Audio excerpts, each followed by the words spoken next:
What's up, cool people? My name's Matt, aka That Random Christian Gamer. Welcome to today's live stream. I'll admit, so this song currently playing in the background is one of the newer ones I've added to my playlist, and I gotta say, I forgot how almost dramatic it sounds at the start. But anyway, I have worse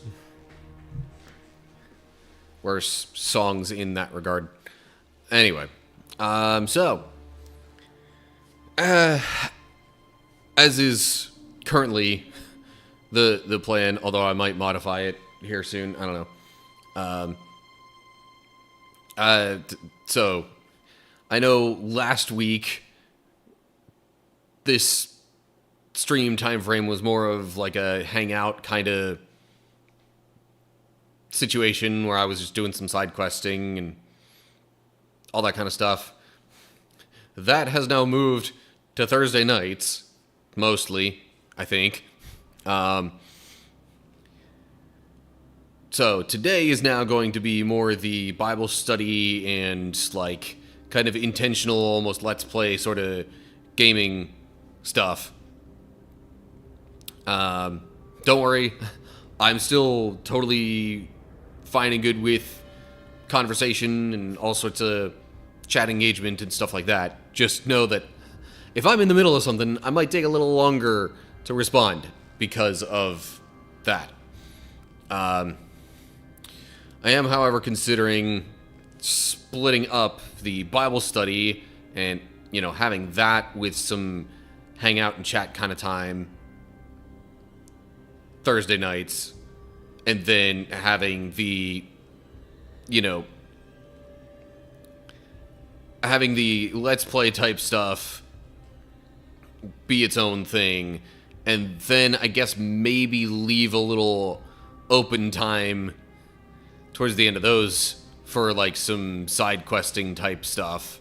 But I don't know, I'm a little torn because it's like having discussion time after Bible study is great. I really like that idea. But that assumes people are really engaged with the Bible study and want to ask a bunch of questions and stuff, which is, it's not all the time, let's put it that way.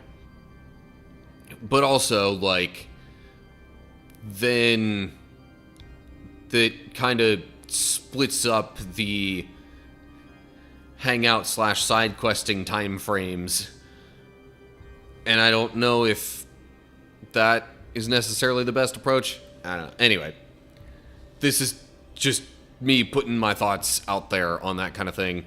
But it is what it is.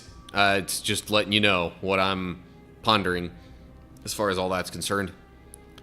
So, yeah. Today we got Bible study in Kingdom Hearts 3. We'll be looking at a couple of chapters in 2 Chronicles to kick things off here in a little bit.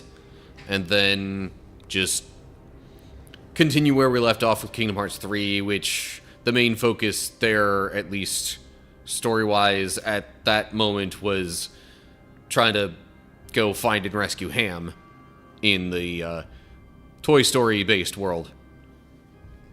So, that's the plan. There are some thoughts about future plans. Let's go ahead and kick off this Twitch ad break, because it'll run itself soon anyway. And then we'll start Bible study on the flip side of that. Okay. Oh yeah, by the way, I did also, I also moved my TV stand setup a little bit closer to me, like in this direction towards the camera, so I'm not looking over quite as far back that way. So maybe with all those factors in play, I'll still have a slightly better eye, or maybe I will resume having a slightly better eye on chat stuff and all that while I'm playing my games. But, we'll see.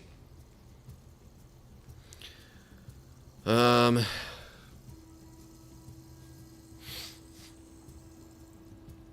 Also, by the way, just putting this out there, if anybody's inclined, you know, there's a friend and viewer who's looking for a little comfort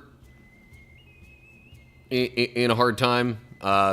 If you've got any just general thoughts or Bible passages or things like that that you think would be relevant, feel free to hit me up with them, and I'll see if any of that is the kind of message I want to send before I then maybe pass it along. But anyway, alrighty. So it looks like we're about ready to hop into Bible study here. Let's get this thing rolling. Alright, so we are looking at 2 Chronicles chapter 5. The first 4 chapters, honestly, like, are almost summed up in this first verse here, in a way. Solomon is king over Israel. This is, by the way, recapping stuff that happened for the sake of the Israelite exiles, because, you know, Assyria and Babylon kind of took over, and people got scattered because of integrating them into the incoming kingdom's culture. And then now a guy, I think it's Ezra, but somebody clearly wants them to know that, you know, like, kind of what happened, how they got there, especially with those times being very much like an oral tradition of things. If they didn't have access to the writings of the events that got them in that situation, then somebody who was able to do the research on all that might have come to them and said, hey, here's all this stuff that happened. Maybe from here we could figure out how to make it better. Because, you know, being exiled from their homeland was not something they enjoyed, I imagine. But anyway, so in the recap, Solomon's king. He's built the temple, pretty much. And then we get to this chapter here. So, yeah, here we go. 2 Chronicles chapter 5. So Solomon finished all his work on the temple of the Lord. Then he brought all the gifts his father David had dedicated, the silver, the gold, and the various articles, and he stored them in the treasuries of the temple of God. Solomon then summoned to Jerusalem the elders of Israel and all the heads of tribes, the leaders of the ancestral families of Israel. They were to bring the Ark of the Lord's Covenant to the temple from its location in the city of David, also known as Zion. So all the men of Israel assembled before the king at the annual festival of shelters, which is held in early autumn. I'm going to pause there for a bit, because then it's going to get into actually moving the Ark. So, for some reason, when it mentioned David's gifts of silver and gold and all those things, I mean, I don't know, I guess in a way I thought those were going to be used more so for actually, like, making the stuff that was going to be used in the temple. But this sounds more like, all right, temple's built, everything's done. Now these gifts that David dedicated, I mean, it does also say the various articles that, in any case, it sounds more like the silver and gold was then just kept in the treasury, as it describes, to, like,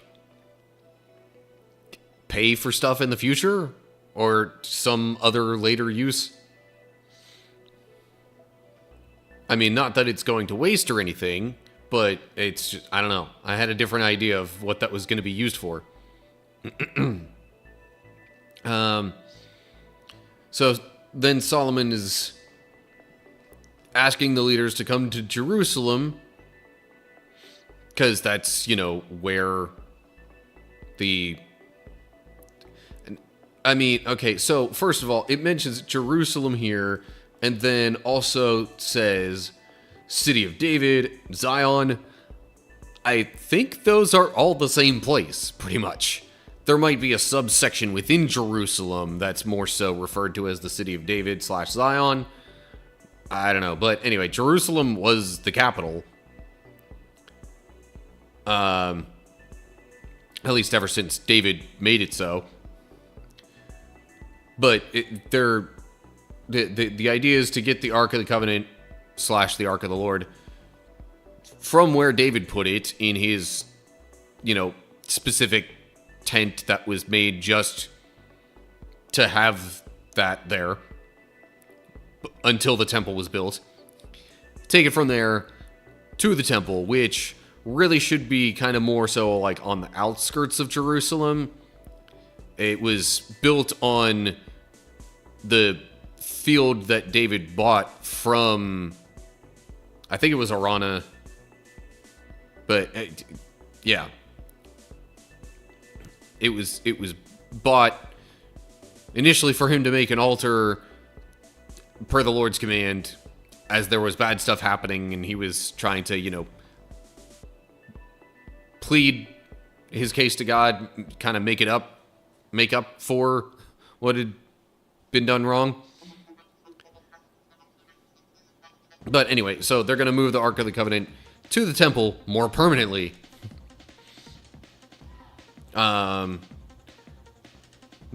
the note here about the Festival of Shelters says, Hebrews says, at the festival that is in the 7th month. Festival of Shelters began on the 15th day of the 7th month of the ancient Hebrew lunar calendar, which occurred in late September, October, or early November. Yeah, so rather than use the Hebrew calendar and confuse modern English readers, they decided to say that it was happening in early autumn, rather than, the festival in the 7th month. Well, lunar calendar different than modern calendar, and so things can fall on different times depending on the moon cycles and things like that. So, yeah, that says early autumn. I wouldn't consider November to be early autumn, but maybe that's just me. Of course, I don't know, the seasons can be a little deceptive sometimes, but I digress. Not going to get on that tangent. So, let's move on to verse 4. When all the elders of Israel arrived, the Levites picked up the ark. The priests and Levites brought up the ark along with the special tent and all the sacred items that had been in it. There, before the ark, King Solomon and the entire community of Israel sacrificed so many sheep, goats, and cattle that no one could keep count. Then the priests carried the ark of the Lord's covenant into the inner sanctuary of the temple, the most holy place, and placed it beneath the wings of the cherubim. The cherubim spread their wings over the ark, forming a canopy over the ark and its carrying poles. These poles were so long that their ends could be seen from the holy place, which is in front of the most holy place, but not from outside. They are still there to this day. Nothing was in the ark except the 2 stone tablets that Moses had placed in it at Mount Sinai, where the Lord made a covenant with the people of Israel when they left Egypt. Okay, pausing there for a bit, because that was a good number of verses to try and... Anyway, so, yeah, of course, the priests and the Levites had to be the ones to move it. Because that was what God said. That was... Only they could really even, touch it. Or even, touch the poles and stuff that were used to move it. The last time they tried moving it without following those directions, a dude wound up dead just trying to stabilize it on the cart that it was on. And, yeah, that was an issue. But, so they move the ark into its place in the temple, specifically within the most holy place, aka the Holy of Holies.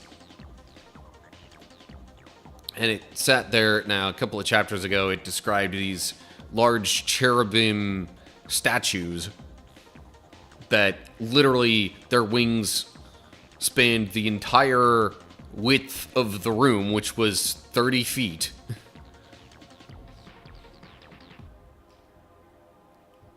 So this is sitting under there, kind of almost covered by the wings. You know, vertically covered, not like... Anyway. But the poles to carry the ark were visible from just outside the most holy place. Not necessarily further away than that, but it, like... I guess that was kind of a way of saying that, look, the Ark of the Covenant itself wasn't small. The poles to carry it were visible from outside the most holy place. And yet it was still covered above by the wings of these cherubim statues. So, yeah, needless to say that those were quite large. Okay. Gonna look at the notes here. Hebrews says the tent of meeting, i.e. the tent mentioned in 2 Samuel 6:17 and 1 Chronicles 16:1. But not to be confused with when it mentions a tent of meeting describing the tabernacle, because I don't think that's supposed to be the same thing. I think it would have described it as the tabernacle in that note, or something like that. Anyway, so maybe that was in reference to the tent that David made to temporarily have the Ark of the Covenant there. But it makes me wonder what the special tent then wound up being used for, because its whole purpose was sort of just like a temporary place for the Ark of the Covenant. At least initially. Let's see here. Then next note about the poles being visible from the holy place. That's, as in some Hebrew manuscripts in the Greek version, the Masoretic text reads from the ark. That doesn't really make a whole lot of sense. Of course the poles were visible from the ark, that were used to carry the ark. But just, I think that's just the translators noting, hey, these ancient manuscripts that we pull from for these translations, this one says something a little different than the others, but most of them say this, so we're going with this. Okay.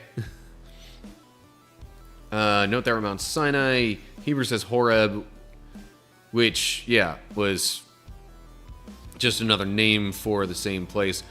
One of those might have a translation more accurately, well, because that's also the place that was called the Mountain of God at some places in the Bible, so...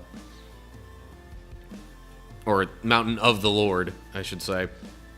But anyway, same place. It's just saying that the tablets that were in the Ark of the Covenant were the same ones that were received at Mount Sinai.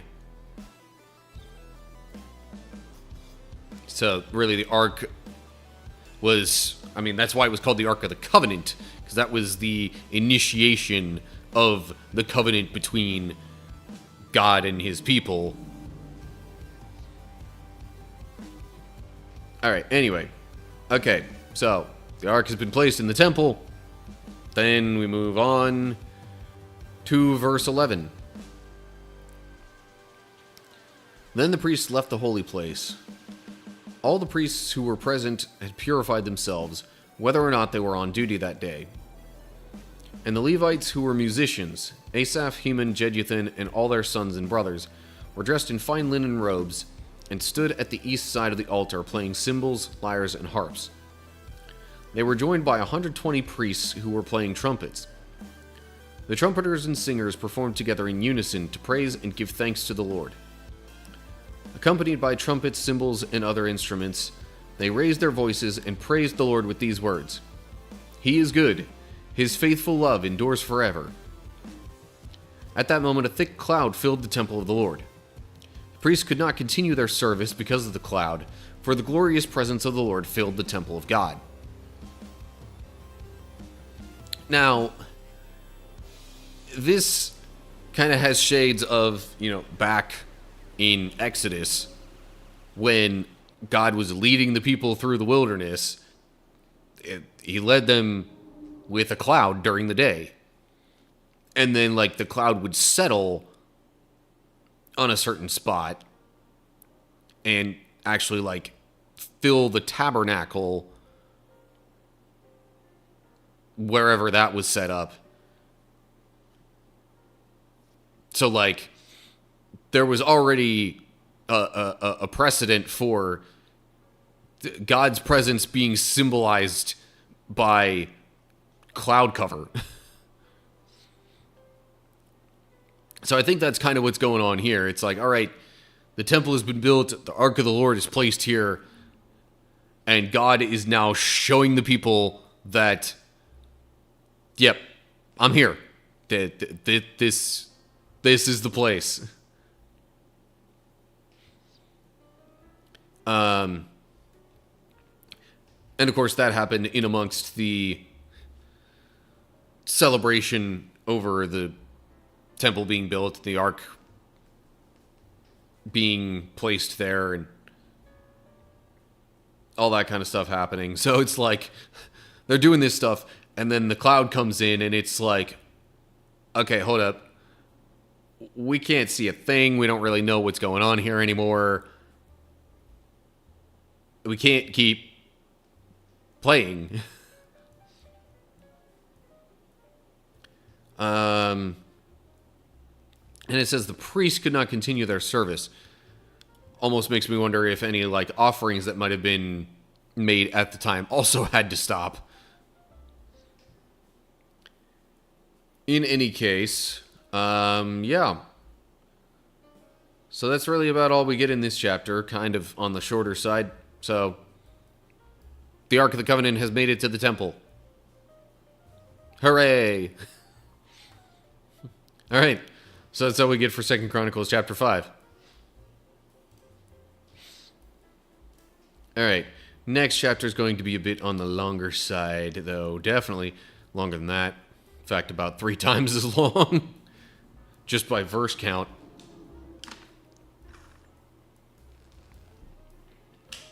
So, I'm going to need to keep moving along here. All right. So, now we're looking at 2 Chronicles 6. Last chapter, the Ark of the Covenant was placed in its spot in the temple, and the people were starting to celebrate. God's presence kind of came and settled there in the form of a cloud. I mean, not that his presence was ever not there. I think the cloud settling there is just a symbol of his presence. But yeah, that's kind of what's been going on. Not too much else that needs to be said. So here we go. 2 Chronicles chapter 6. Then Solomon prayed, "O Lord, you have said that you would live in a thick cloud of darkness. Now I have built a glorious temple for you, a place where you can live forever." See, that sounds to me like he's acknowledging that the cloud coming in to the temple, yeah, it kind of interrupted what they were doing, but he's no, this is God making himself known. Because he said that he would live in a thick cloud of darkness. Well, thick cloud, here it is. Okay, verse 3. Then the king turned around to the entire community of Israel standing before him and gave this blessing. Praise the Lord, the God of Israel, who has kept the promise he made to my father David. For he told my father, from the day I brought my people out of the land of Egypt, I have never chosen a city among any of the tribes of Israel as the place where a temple should be built to honor my name. Nor have I chosen a king to lead my people Israel. But now I have chosen Jerusalem as the place for my name to be honored, and I have chosen David to be king over my people Israel. Then Solomon said, my father David wanted to build this temple to honor the name of the Lord, the God of Israel. But the Lord told him, you wanted to build a temple to honor my name. Your intention is good, but you are not the one to do it. One of your own sons will build the temple to honor me. And now the Lord has fulfilled the promise he made, for I have become king in my father's place, and now I sit on the throne of Israel, just as the Lord promised. I have built this temple to honor the name of the Lord, the God of Israel. There I have placed the ark, which contains the covenant that the Lord made with the people of Israel. Okay. And I guess that particular blessing / address of Solomon ends right there. So now he's kind of telling the people, all right, remember, God said all this would happen, and here it is. He told David that,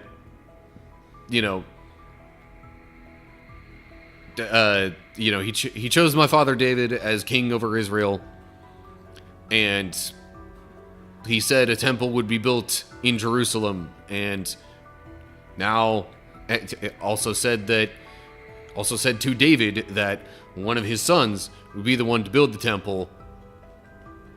And now here I am as king in Jerusalem with the temple being built. Ta-da! I don't know if that's really the exact mood he's going for, but it's, I would think, more of an acknowledgement of, all right, God is good.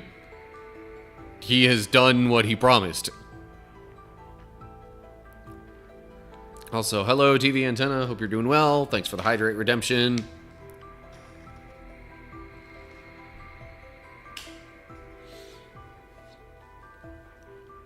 Okay.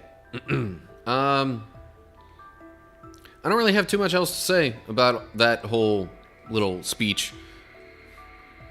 Now, he does also say that, yeah, the Ark of the Covenant is here, and also kind of serves as a reminder to the people that, hey, we do have a covenant with God here. We agreed we're gonna follow him and do his will, follow his commands. Which also sort of implies that, yeah, this is all great, but it can be messed up if we don't do what we're supposed to. All right. On to verse 12. This chapter is a bit long, so I'm not lingering too much on explanations or anything. So, verse 12. Then Solomon stood before the altar of the Lord in front of the entire community of Israel, and he lifted his hands in prayer. Now Solomon had made a bronze platform 7.5 feet long, 7.5 feet wide, and 4.5 feet high, and had placed it at the center of the temple's outer courtyard. He stood on the platform, and then he knelt in front of the entire community of Israel and lifted his hands upward toward heaven. Doesn't say upward there, but lifting is upward. Anyway, he prayed, O Lord, God of Israel, there is no God like you in all of heaven and earth. You keep your covenant and show unfailing love to all who walk before you in wholehearted devotion. You have kept your promise to your servant David, my father. You made that promise with your own mouth, and with your own hands you have fulfilled it today. And now, O Lord, God of Israel, carry out the additional promise you made to your servant David, my father. For you said to him, if your descendants guard their behavior and faithfully follow my law as you have done, one of them will always sit on the throne of Israel. Now, O Lord, God of Israel, fulfill this promise to your servant David. All right, pausing there because this is a much longer speech. So there's a platform in the middle of the outer courtyard. Remember, there were, like, the temple wasn't just the most holy place,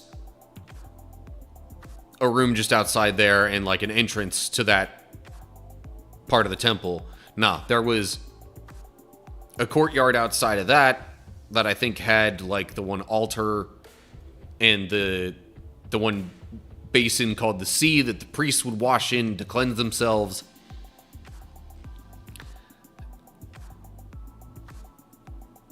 Actually, I'm not 100% sure if the one altar was in that part, but definitely that wash basin called the sea was just outside of there. And then, even further outside of that, I guess there was another courtyard. Similar to what there was with the tabernacle. The tabernacle had, like, its most holy place, where the Ark of the Covenant sat. And then outside of that was where the priests kind of prepped for their service and whatnot. And outside of that was a big courtyard for people to gather in and, you know, celebrate things. So Solomon gets on this platform in the middle of this courtyard in front of all the people and says he lifts his hand in prayer. So this is not only like a, you know, this isn't just like another speech, it's also a prayer. He's like addressing God here, not the people of Israel so much. Were they able to hear Solomon's prayer in this instance? It actually doesn't say. But maybe.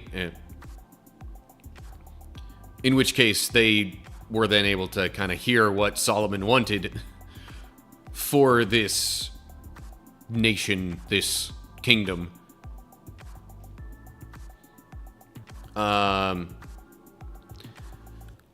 So yeah, he's like, all right, you've fulfilled this stuff. You are good, and you keep your promises. Now remember this promise here? And it's actually going back to pretty much the general, like, covenant agreement between God and Israel. Except more specifically, you know, and more recently to David, rather than back in the time of Moses. He said to David that, like, all right, if the people follow my commands, then David, one of your sons, will forever be on the throne of my kingdom.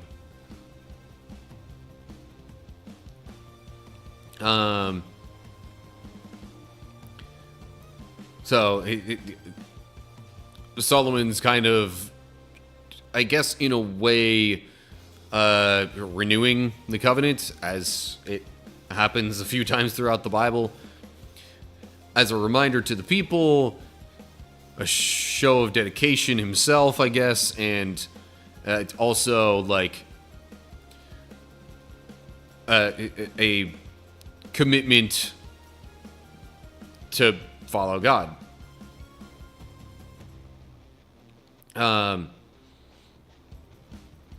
So,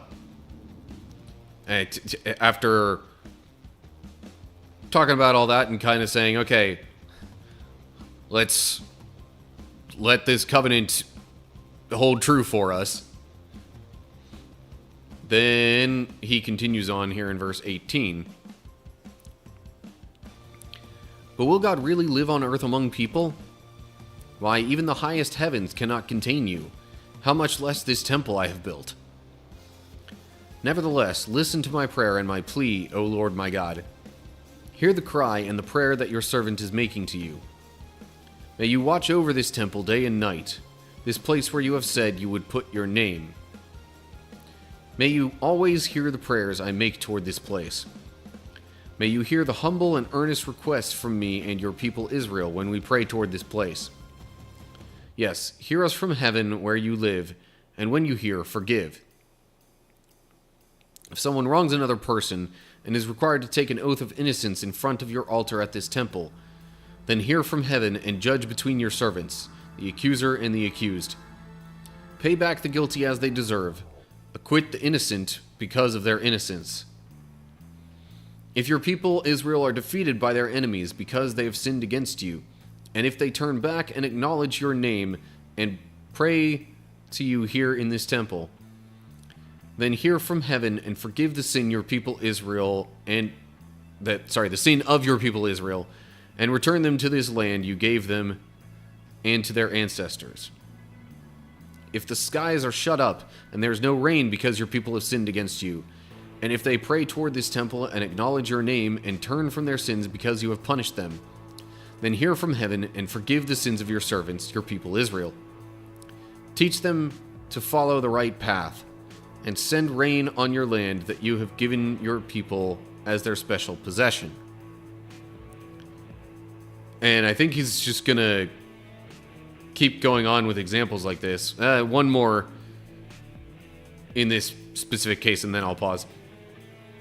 If there's a famine in the land, or a plague, or crop disease, or attacks of locusts or caterpillars, or if your people's enemies are in the land besieging their towns, whatever disaster or disease there is, and if your people Israel pray about their troubles or sorrow, raising their hands toward this temple, then hear from heaven where you live and forgive. Give your people what their actions deserve, for you alone know each human heart. Then they will fear you and walk in your ways as long as they live in the land you gave to our ancestors.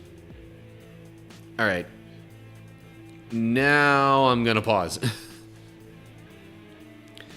So, I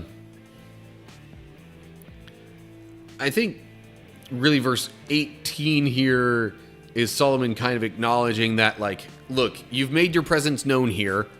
That's all well and good. But we know this place can't really contain you. You're up in heaven.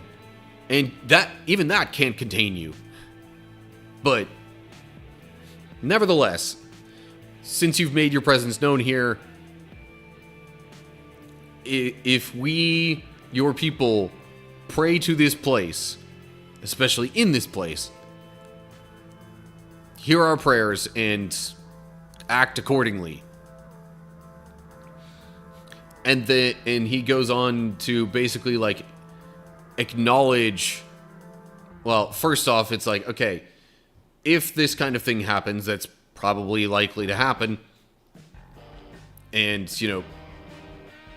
there's a judgment that needs to be made between two people, and they come here and seek your judgment, judge righteously. And then he gets into a couple of examples of, like, okay, if we are in another land, or if the rain stops, or whatever, because your people have sinned against you, and they are either physically or spiritually distant from you, and yet they turn back and pray toward this place, asking for your help and or forgiveness, hear their prayers, and, continue to help your people as they have need and are deserving. And it even kind of mentions knowing the heart of each person, kind of saying that, like, look, you know the people's motivations. You know every single person's intentions when they do or say something. You know how to judge them righteously in any and all situations and act upon that. So, whatever happens when we pray to this temple, hear it out and judge and act accordingly, no matter where we are or what's going on. So, again, I can't help but think that might have started at least, or at least started to popularize in a way, praying in like a specific direction towards the temple.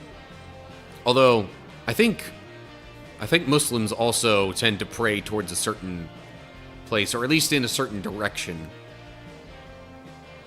So it's not a thing that's totally unique to Judaism.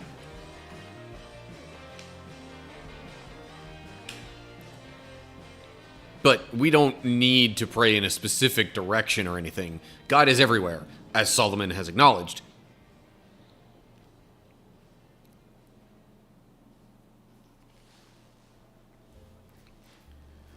All right, so Solomon continues in verse 32 here. In the future, foreigners who do not belong to your people Israel will hear of you.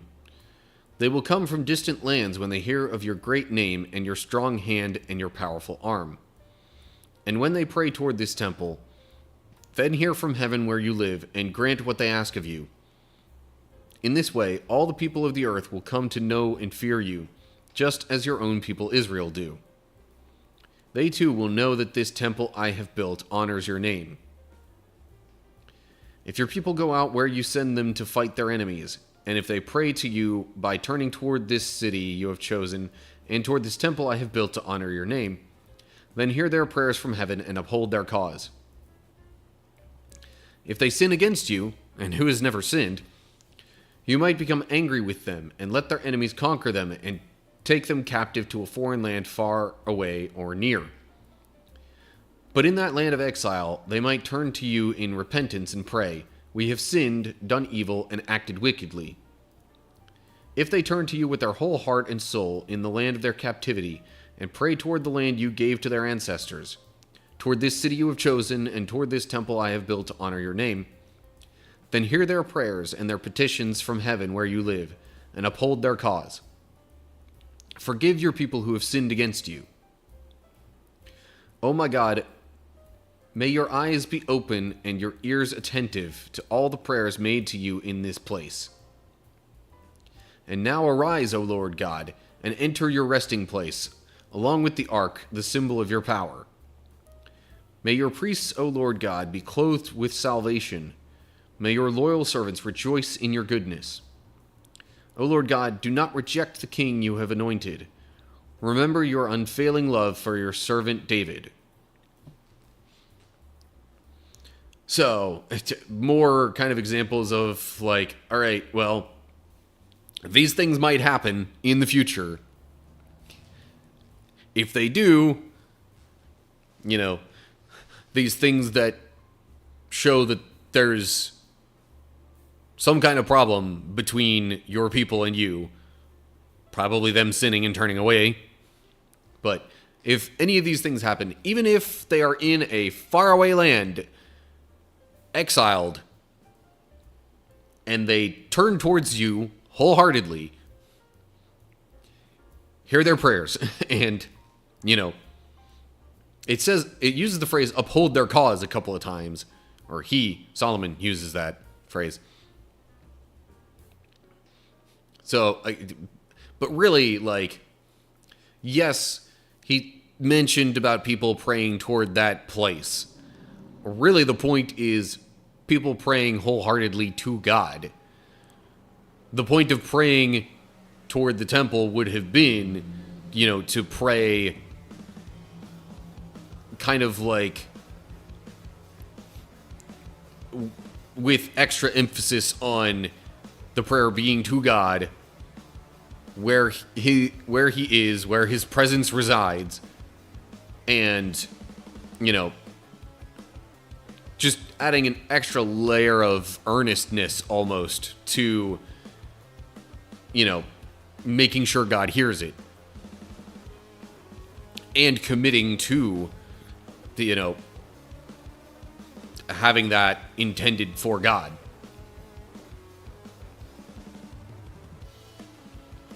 So really,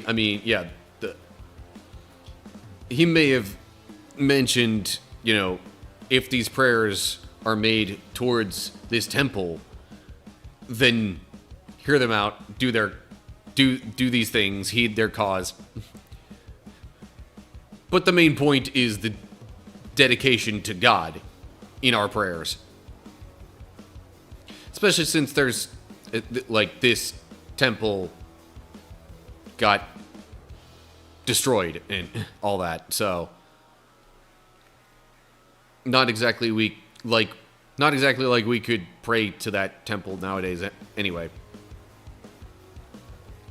Okay, but yeah, in and amongst all this, it's almost like Solomon knows, or at least has an idea that, I guess he knows the people well enough to know they're probably at some point gonna turn away from God. And yet, despite all these different ways in which they possibly could turn away from God, and the resulting punishments and whatnot, if after that they turn back to God wholeheartedly, he's asking God to help them out and really kind of almost keep/renew that covenant. I forget what all it said God exactly would do as part of the covenant, but it's like, at least treating them as his chosen people. Okay. So, like, literally that entire chapter was just speeches/prayers from Solomon about his hopes for the future. Possibly even the very distant future. But yeah, that's 2 Chronicles 6 for you. Okay. Now the next chapter. Still further dedication to the temple and... Anyway. Okay, well, that's not for right now. That'll be next week. Alright. I have done a lot of talking. My throat is a bit on the sore side of things, I think, from all that.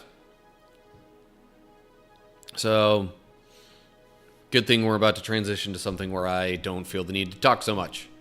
But, let me go ahead, run the Twitch ads that are going to be coming up, because otherwise they'll interrupt whatever else I'm doing. And it'll give me some time to switch over to Kingdom Hearts 3. So, Twitch folks, I will see y'all in a bit. Meanwhile, I gotta make sure that I change the stream category and stuff on there. Kingdom Hearts 3. Done. Okay. And then I will switch to this scene.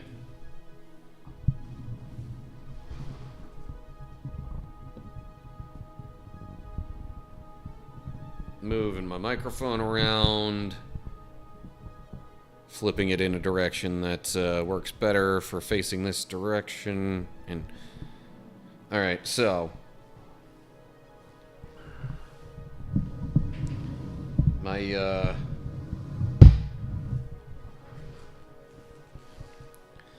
idea with moving the TV is essentially that I'll be facing more like here instead of over there whenever I'm playing this. Or I could even, be a little better off with kind of setting myself in sort of a halfway position between the two. Real quick, just making sure. Alright, no real important phone notifications. Okay.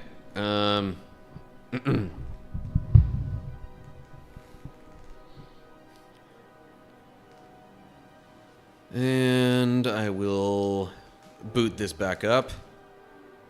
Okay. And I can ditch the background music I've got going. Because game has its own music. Okie day. So here we are. I guess we'll just kind of hop right into it here. Okay. Do I really need to hurry that badly? Jeez. Anyway, we are here on a mission to rescue Hamm from wherever he is and whatever has captured him.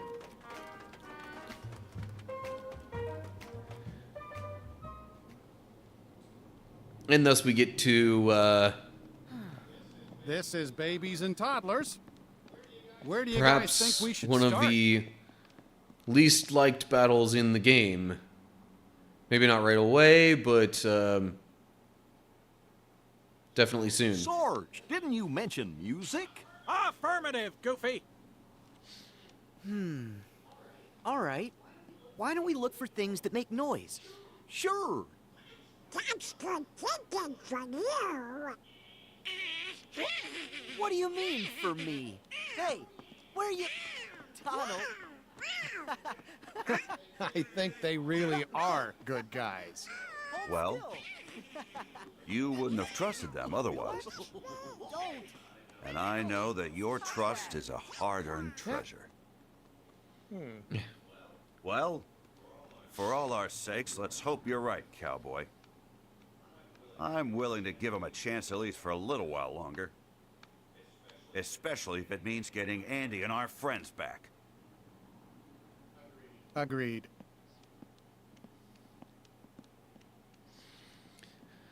Okay. Gosh, I'm kind of worried about our new friends. This town ain't big enough.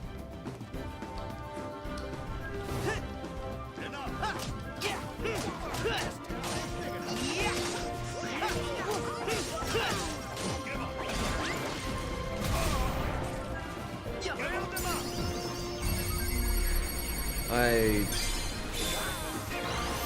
kind of almost forgot what I was doing with some of this stuff. Back off! This town ain't big enough. Here we go! I'm gonna switch keyblades because I want to have the alternate versions ready to go for big fights, if possible. Flare Force, yeah, sure.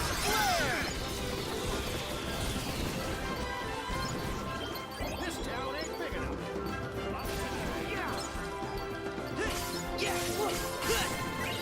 Okay, bring in Counter Shield, and then switch keyblades.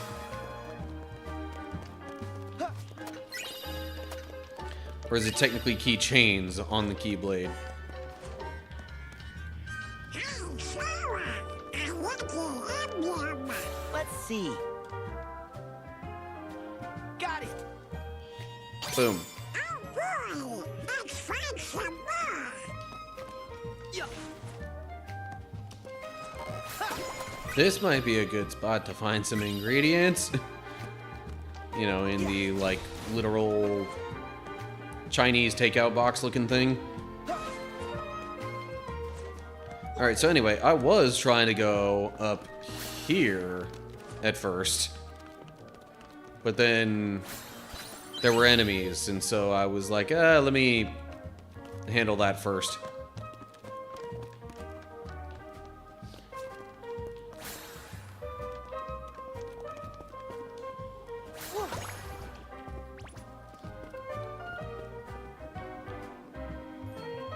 Alright.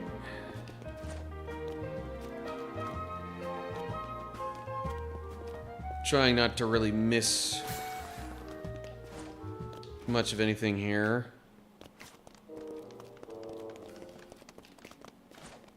While also not taking too long. Hello. Yeah. We have more enemies.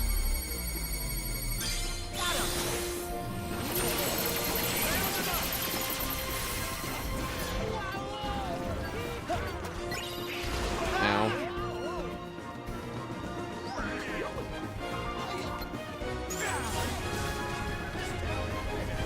Wait, did I really have that as arrow instead of...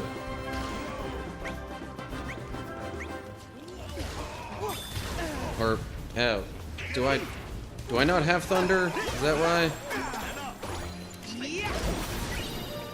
Like, I thought for sure I would have thunder on that. You know, quick slot or whatever you want to call it.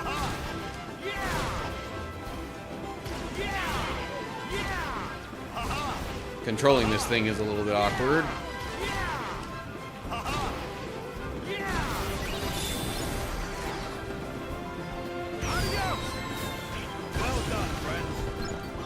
Okay.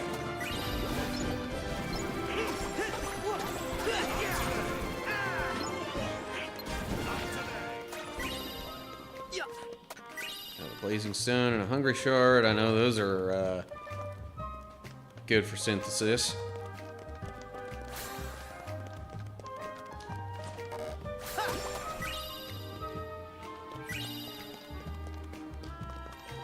Boing.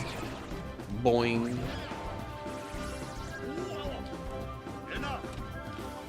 I was actually really kind of hoping it would... Was really kind of hoping it would have me, you know, do... something there. I don't know. When I was up high and jumping down, I was hoping for a dive.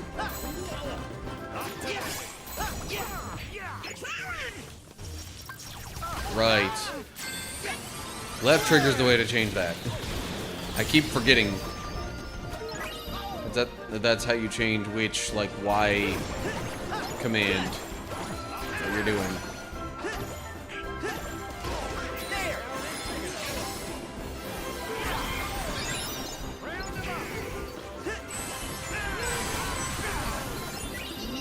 Well, now I have to have one of the, Keyblade form change things going on. Here we go. Right.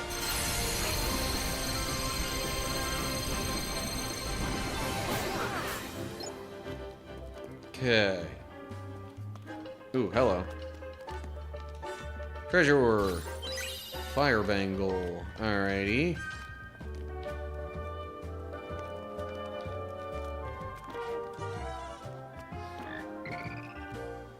Also, I would like to go up here. Ready when you are. Oh, Hang on. some of these are enemies now.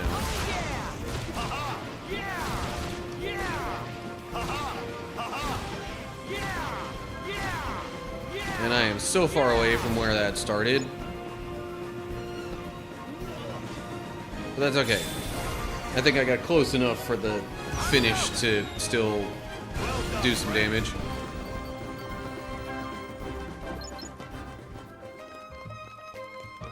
Okay, now maybe I can get up on this. What? Okay, did not intend to slide down like that. I'm like, I think there's treasure up here somewhere. Yeah, okay. Fluorite. And a treasure here. Ooh, Mage's Staff Plus. I might actually want to equip that.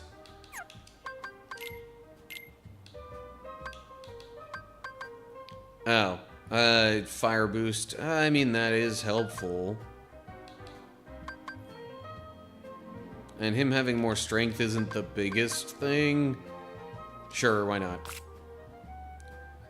But, did I get any other... Okay, there's a fire bangle. Which... Overall defense stays the same. Although I lose arrow and dark resistance in favor of fire. No thanks. Gold amulet. Money converter. Grants a slight boost. Money converter... Converts all money prizes to medium or large money prizes.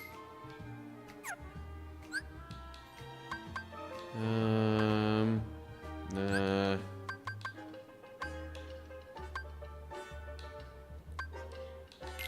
What are the stats on that? 117. Not great. Okay.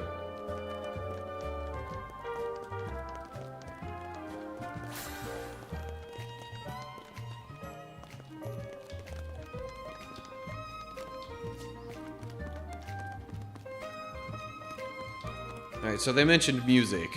Is this it?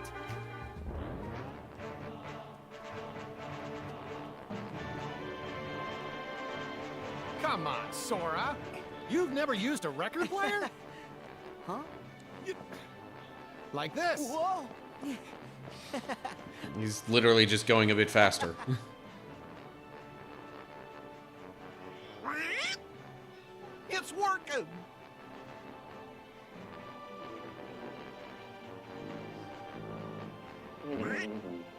Wait, did that sound off to you? I did. Huh? Hey! Sora! There's some kind of strange noise coming from the orchestra! Got it! Woody, you keep the record going. Whoa, whoa, whoa, whoa! Strange noise coming from the orchestra. This is the one.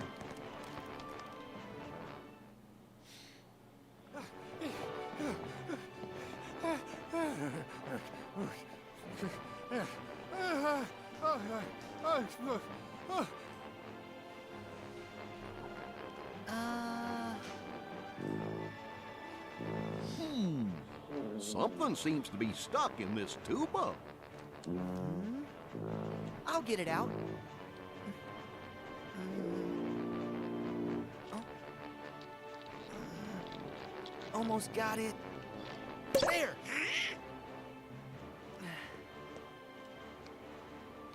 Corporal! Hey. You all right, son? Yes, sir. That's the soldier Sarge lost contact with. So, you found Hamm? Yes. But while I was radioing in, a giant hand grabbed me, and it stuffed me in there. They must have taken Hamm to another location. We have to hurry. Wait, Corporal. You're not fit for action. But Sarge, Your tour is over, son. And it's all right. Our trusted allies will take over. I mean, maybe I will he move the just corporal to needs a some safer time to rest. location. good luck, gentlemen.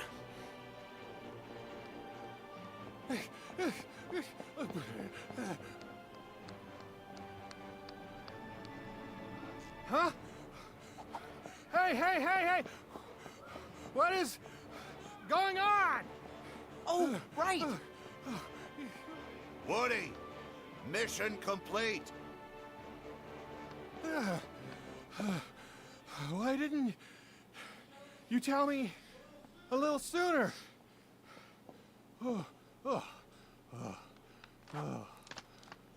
Sorry, there's no time to rest. Hamm needs us.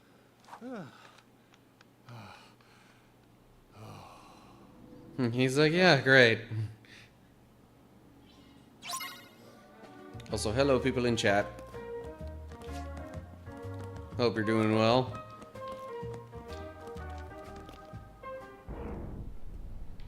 Okay.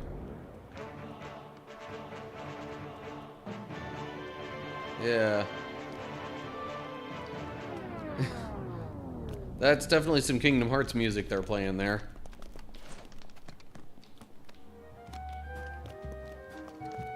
Okay, so maybe the battle I was thinking of in this room doesn't happen just yet.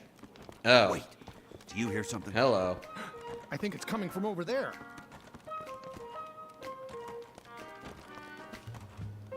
Why is the house shaking?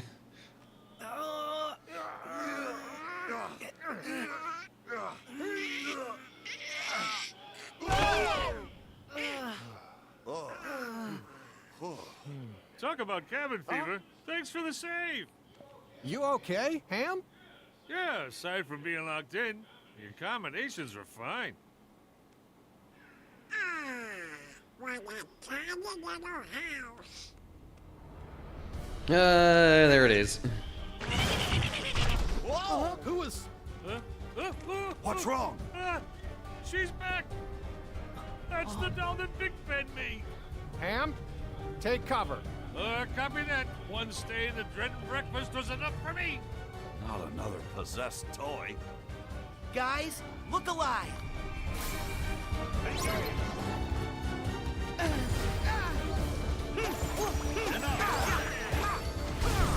Give up. Yeah. Not today.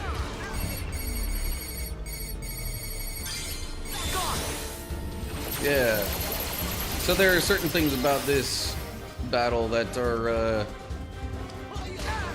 not exactly the easiest. Well, first, it's really easy to get, I don't know if distracted is quite the right word, but it's really easy to lose focus on the main boss here, you know, the doll. Take this! Come on, Sora. Because of all the other toys and enemies around.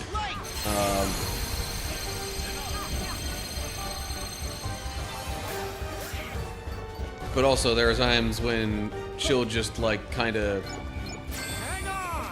float around the room in a certain way that's really difficult to do anything to stop her.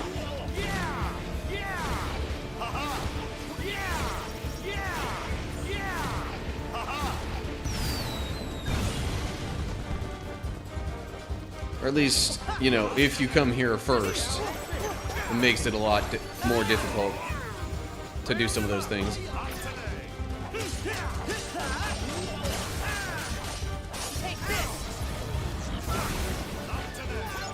Now, Sonic Blade for the win. Ooh, we got a high jump. Nice. And more MP.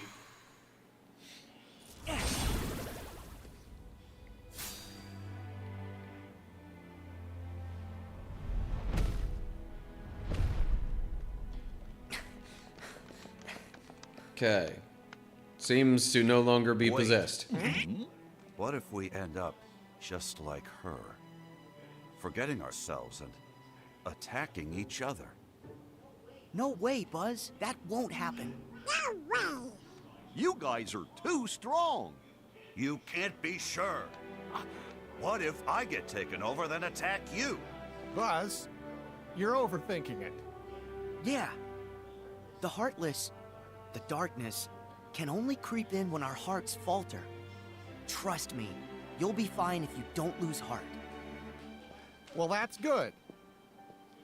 Because I know you, Buzz. You'll never lose heart when it comes to your friends. True enough, cowboy. Sorry to have worried you all. No problem. Now, Hey, you know what? Valid let's go concerns. find the others. Especially when he doesn't know how the Heartless and all that work.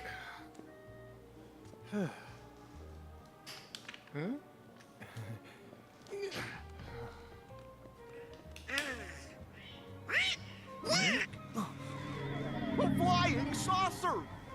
I think I know who that might lead us to. Come on, guys.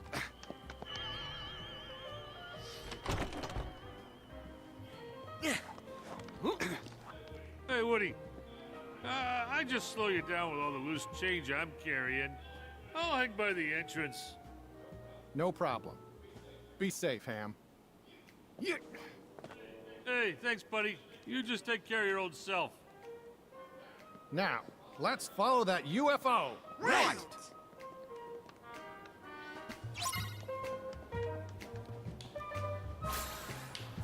Okay.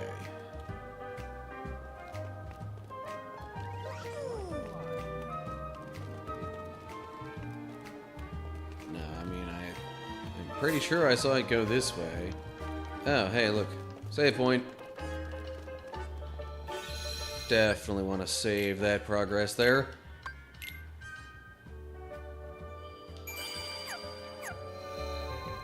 Not really going to worry about looking at the shop at the moment.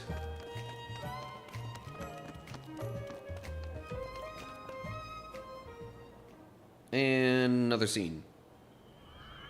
They have come for us. The mystic portal awaits.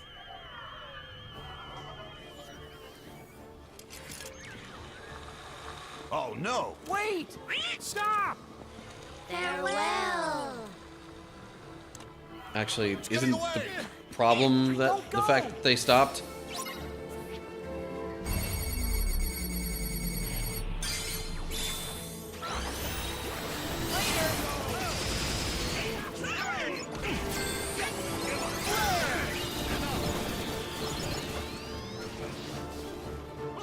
Okay.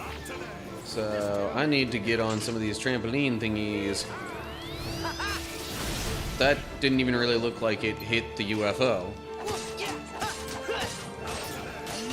going, Sora! And then it just, like, teleported.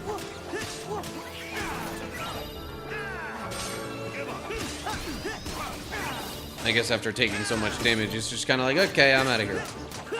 Also, notice the heartless symbol on it. Oh, jeez. I really don't want to be fighting a Gigas in the middle of this. But it might make me.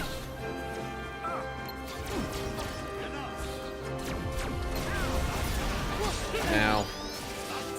Alright, fine.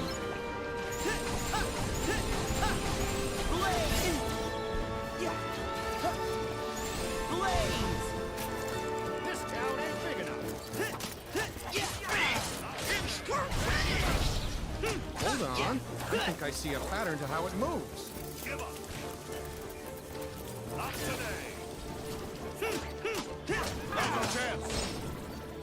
Yeah, maybe this will help us get to it.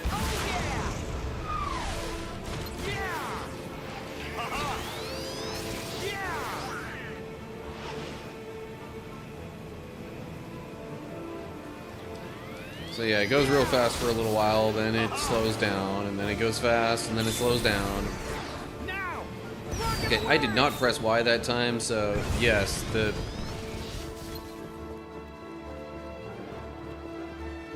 finish on that kind of stuff can just automatically trigger.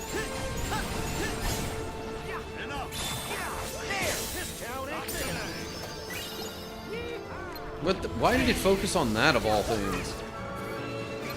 Oh, well, okay, another Gigas could be an issue. You think there's a way to hit it from far away? Perhaps if we use the cannons on those mechs. Hey! Cannons on the mechs. Hang on. Gotta get myself out of here first. Almost there. Also...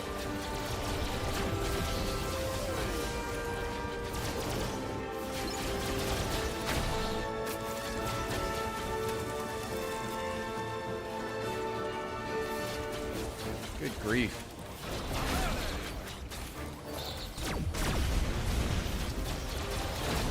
These other mechs are causing me some real problems, though. Okay, well, hey, there's Thunder. Hooray.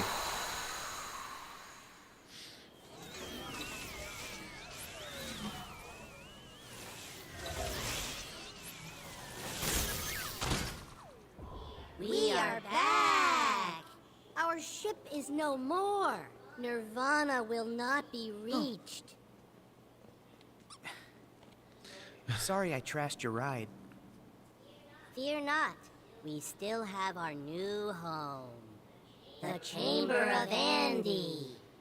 It really makes me wonder about this whole, like, you know, mystic portal thing that they talk about, and like... We've been in this toy store long enough. They mentioned Nirvana. Did they believe in reincarnation? Andy's room. But Xehanort told us that room isn't even his real room. Can you prove that any of that nonsense is true? Oh. And even if that Andy's room is fake, it doesn't mean he's not somewhere in this world with us. I'm going home to wait for him. No more debate. You with me, Woody? You're right, Buzz. Now that we're all accounted for, we should meet up at the entrance and go home. Okay. We could have used friends like you for the final showdown. But Organization 13's our problem to solve.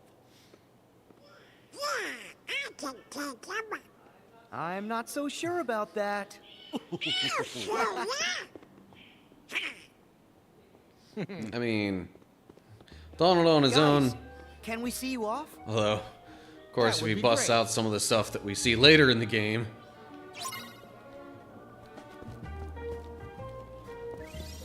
There's actually a lot that he could handle. Of course, that kind of leaves him drained and unable to do much else afterwards then.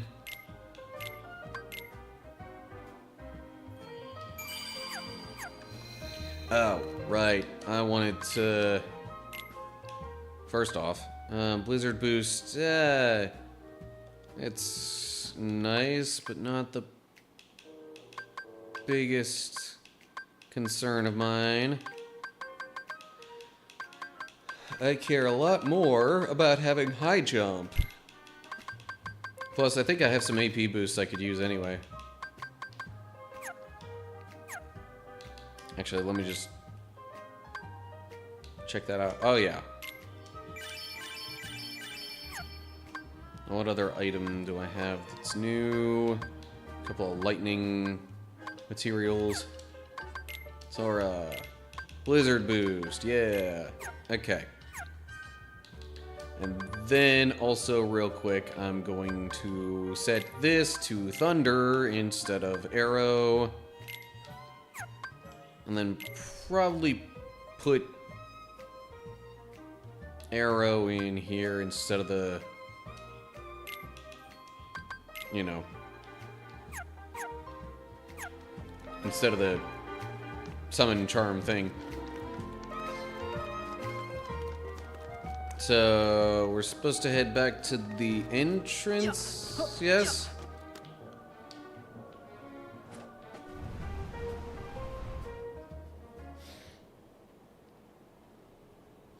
Sarge, roll call. Sir, yes, sir. Roll call. Alto is falling. Sarge, Army men ×4. Hamm, aliens, 1, 2, 3. Wait, where's Rex?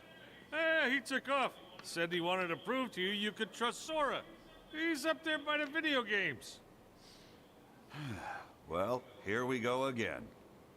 Huh? This is about us? He's not safe. The Heartless are out there. You're right. Sora, Donald, Goofy. Any chance you could help us one last time? Sure. Thanks, guys. Hamm said Rex was in the video game section. Oh boy, let's go. What would the video games have to do with Sora? Okay, so I think I want to go to the 3rd floor eventually, but where's this? Well, I was gonna be like, where's this green one go again? Because I think that actually leads like all the way up to like a separate chamber thing at the top of this, where there's a treasure. You know, if memory serves me well.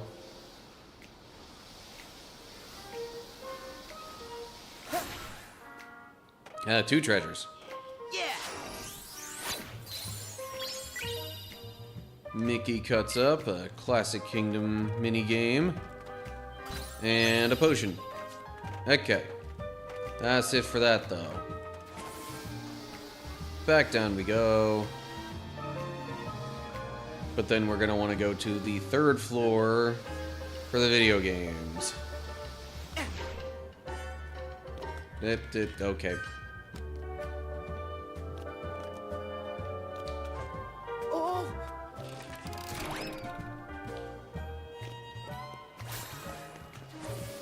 All right, 3rd floor. Here we come. And wouldn't you know it, like right about where we want to be.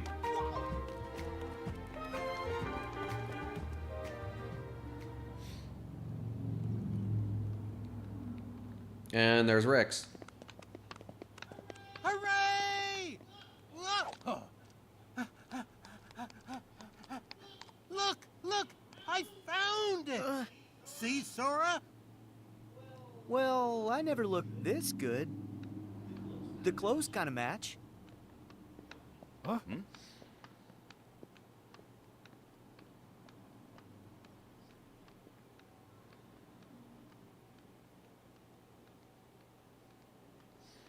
Also, I think Yozora What do looks you know? more like They Riku, are really. Video game figures. See? But I told you, Buzz. yeah, the clothes They're do toys. still just sort of like match. the rest of us. Well, I suppose. Donald, I thought your magic decided how I look. Explain. Simple, that's not new. Say, Riku would make a great action figure. Speaking of Riku. No, it's me. I've got the black clothes and, So what? All right, everyone. Now that we're back together, it's time to return to Andy's room. Now? But can't I at least check the strategy guides? I want to know how to beat Bahamut. Next time. Right now, we need to go home.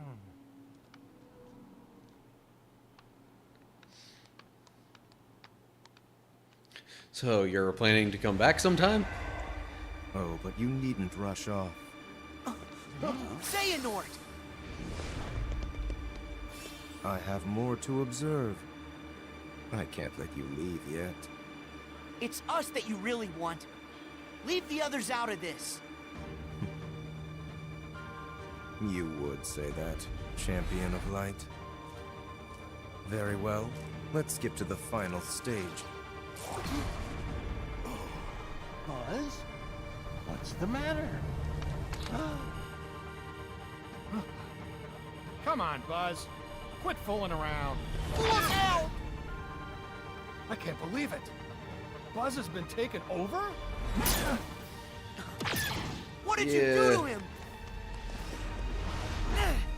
I thought I made it clear. I am testing the strength of their bonds. I don't know if that's necessarily the same Toys have thing about and those as hearts like the come from a typical powerful bond. Heartless taking over So what someone. happens when those bonds are stretched to their limit? When they are worlds apart, can cloth and plastic hold on to their hearts? All I needed was a wedge to widen the divide. Either that or, Someone you know, like it's you to fill them with distrust and doubt. I And guess that chasm you created can be filled trying with to a lead you to vast believe dark. that Buzz was Witness still it for kind of yourself. doubting. Do something! On my way! Not this time.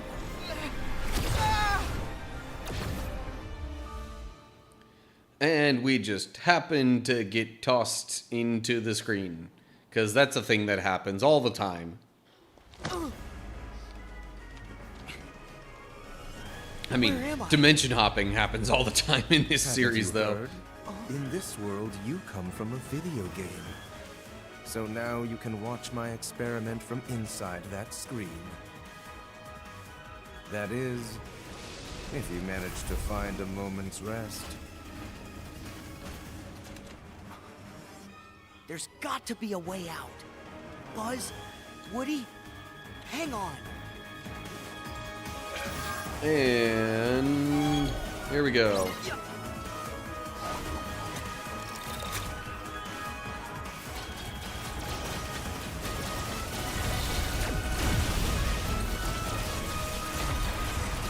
Yes, go away, all of you.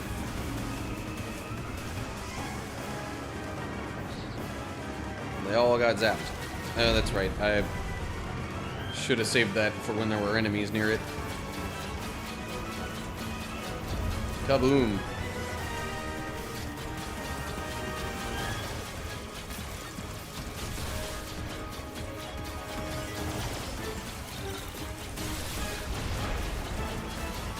Seems to me this is still going pretty well, all things considered. Yeah, keep 'em coming.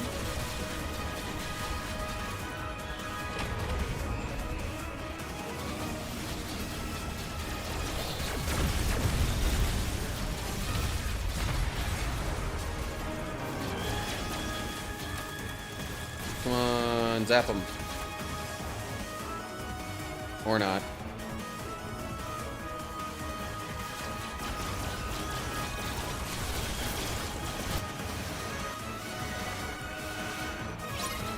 And now there's special ones all over. Ones that'll take a few more hits to get rid of, probably.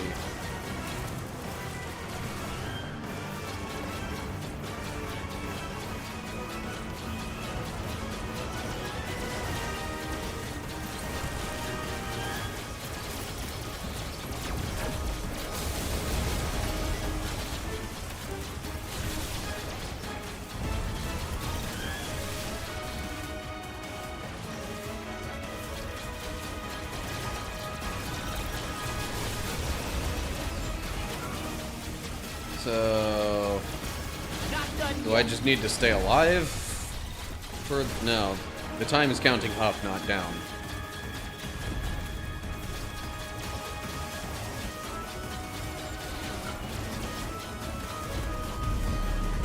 And now there's a gold one, or is it just like a heat thing around it?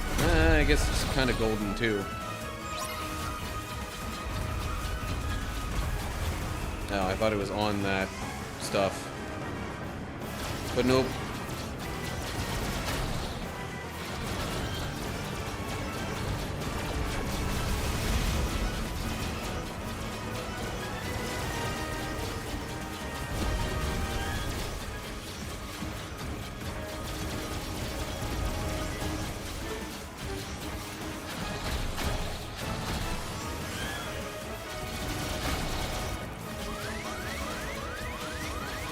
There we go. Okay. Ooh, accessory slot unlocked. Nice.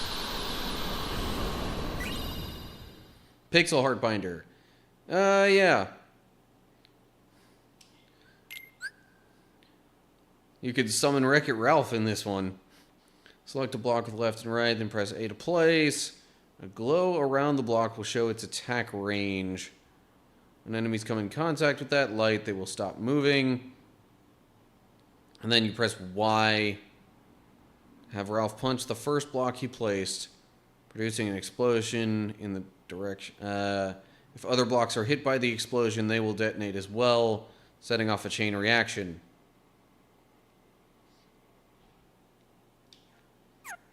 Yeah, I don't know. I don't really end up using the Link summons all that much in this game, honestly.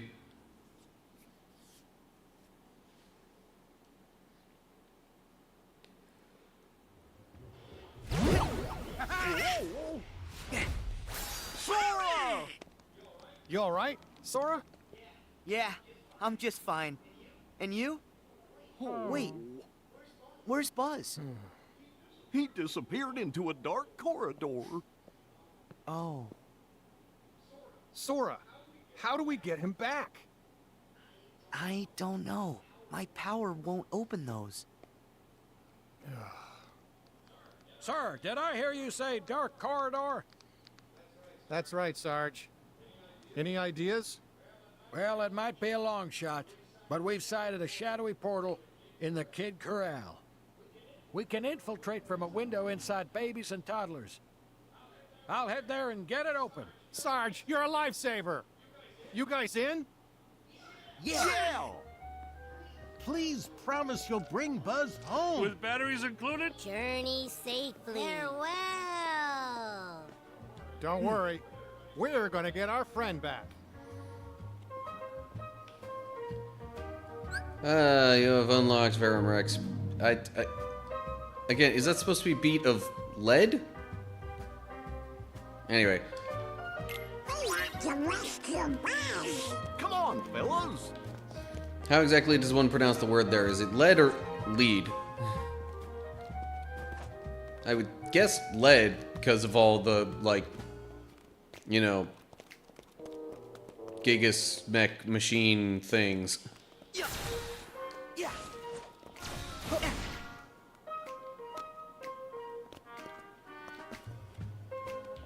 Lead like pencil lead. Yeah, I mean, that would make more sense relative to machines and whatnot.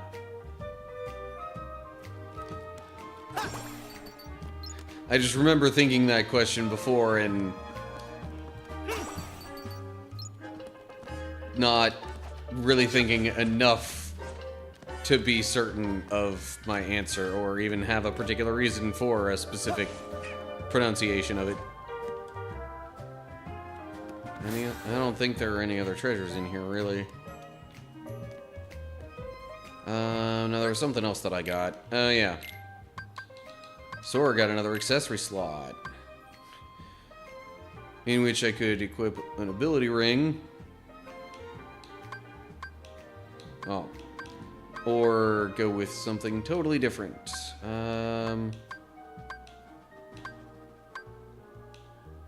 Actually, there aren't too many of these that have, like, amazing stats. Right now, I might actually go with the Gourmand's ring. Just for extra ingredients and stuff, I guess. Alright. So he said, through a window in babies and toddlers. Whoa. Okay, hang on. Definitely focusing fire on the Gigas here.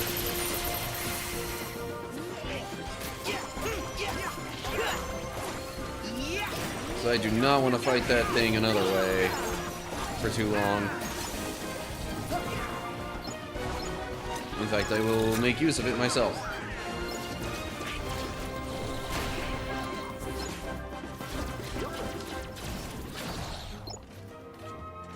Hope we find some ingredients around here. You mean ingredients like those?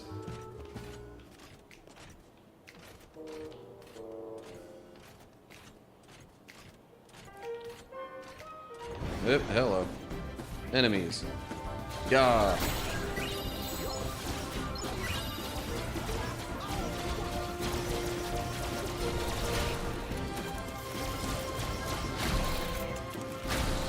They said there was a window in babies and toddlers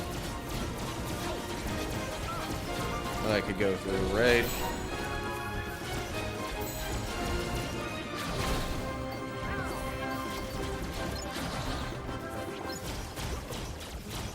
Is this right here the window in question? Because, I mean, that's one that it seems like. And yet, I don't remember going back through there like that. See, that says play place. And yet, I think that's where I'm supposed to go.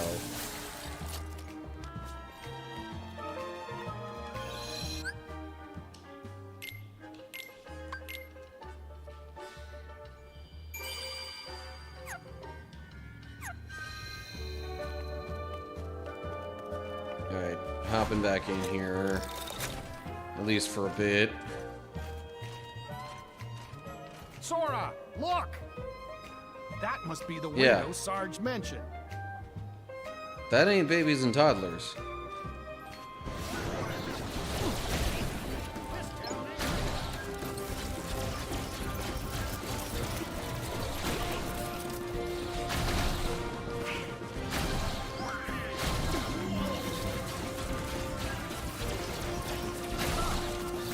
Oh, jeez. So many enemy Gigases.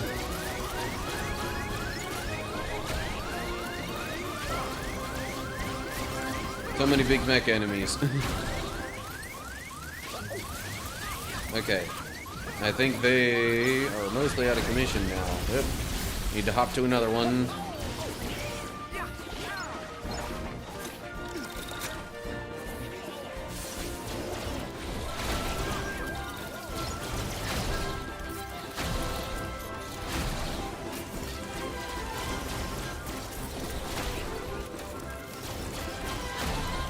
Yeah, tackle and punch definitely seems to be the most effective method for this particular Gigas.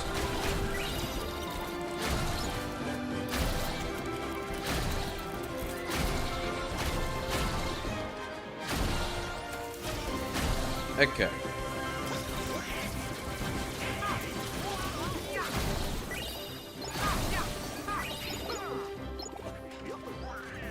Okay, I'm pretty sure I just saw a thing with more enemies spawning.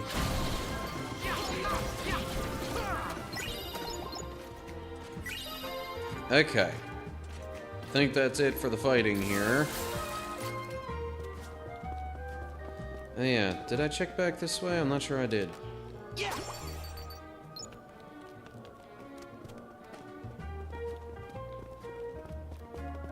Well, doesn't seem to be much here anyway, aside from a bit of money.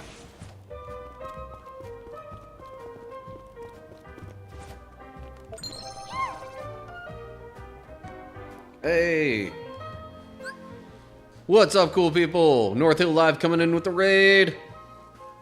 So, my name's Matt, aka That Random Christian Gamer. I'm a random Christian guy playing random games, connecting with random people, and helping answer their random questions about God, faith, the Bible, whatever else is on their minds. So, welcome, welcome, welcome. I am currently playing Kingdom Hearts 3. Doing it on Proud Mode, which is like not the highest difficulty, but the second highest one. Honestly, haven't had too many issues with it. Honestly, the highest difficulty is where it gets really difficult, so it's like, I didn't necessarily want to go straight to that.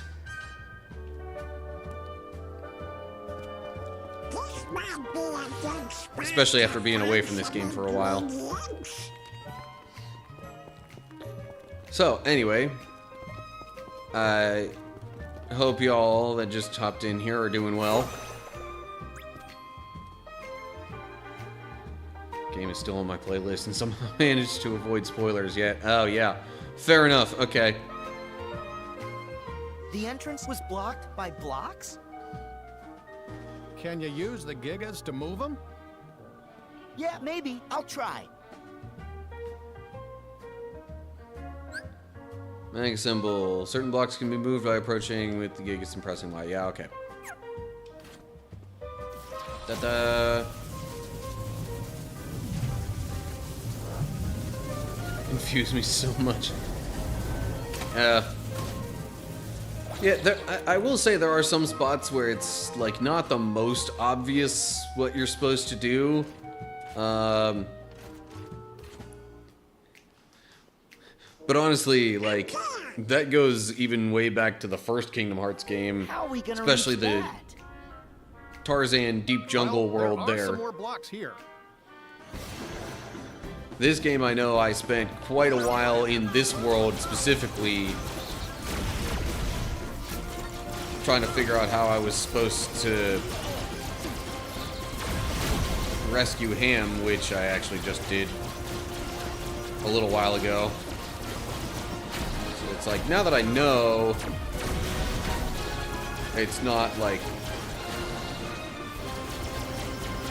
you know, once you know something, it seems more obvious. But until that point, sometimes it can be just like, this seems so ridiculous and obscure. How am I supposed to know what to do?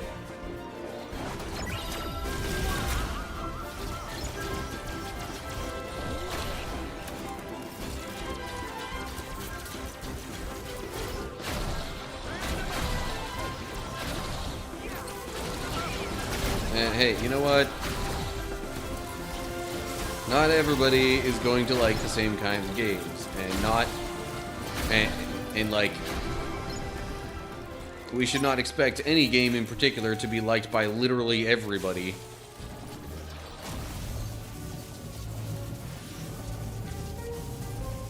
There are plenty of people out there that prefer, you know, like the Call of Duty types and all that. That's less my jam. I mean, I might play that kind of game if I have some people to like party up with.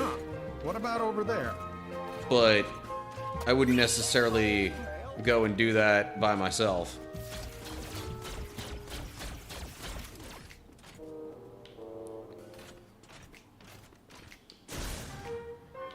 Alright, I might need to exit the mech thing here soon.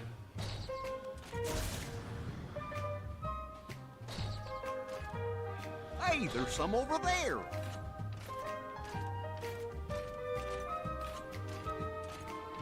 That's just one for me to get in. That's not an enemy.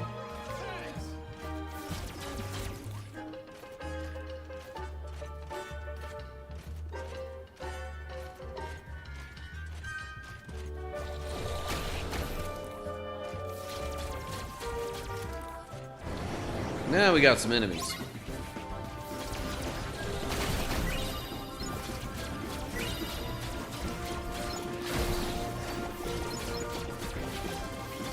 Okay, but more importantly, where are the other Gigas type enemies, if there are any? 'Cause those are the ones that'll do some real damage to this.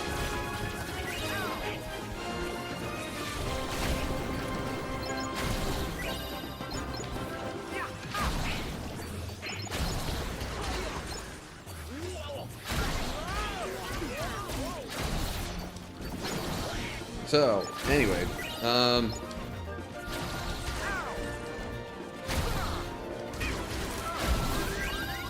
yeah, I'm making my way through this where I think I will struggle, if anywhere in particular, is when I get to the more post-game / DLC kind of stuff. Because I had a hard enough time with some of those battles on standard mode, which is the difficulty below this.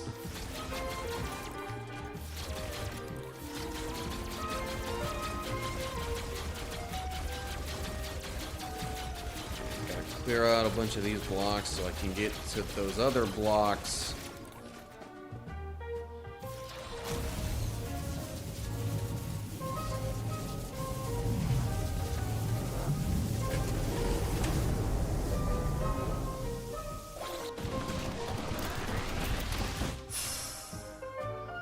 Getting closer.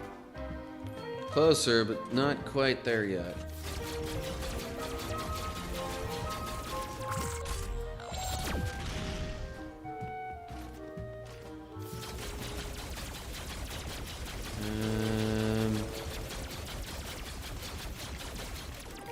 Now the question is, where do I go next?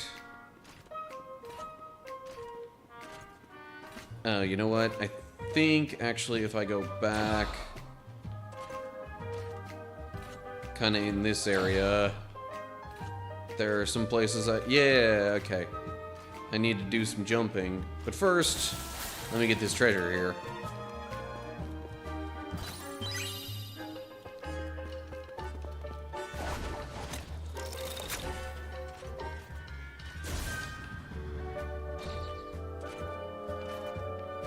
Yeah, so this is nowhere near my first time playing this game, but I wanted to work my way through the series sometime before Kingdom Hearts 4 came out, you know, and I wanted to do that. Alright, I first decided I wanted to do that when the one trailer came out, and I was thinking it would, you know, actually be kind of shortly afterward that I would get, or that, you know, Kingdom Hearts 4 would be released. Now it turns out that, nope, it's, like, we don't really know for sure when it's coming out.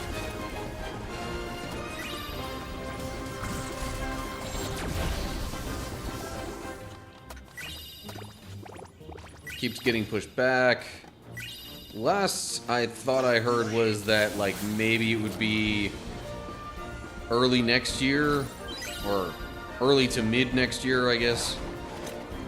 But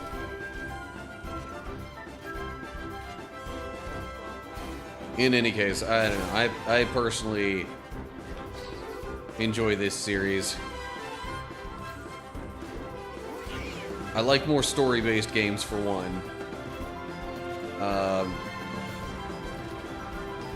And then also, you know, right from the first game, having the very unique mix of essentially Disney and Final Fantasy.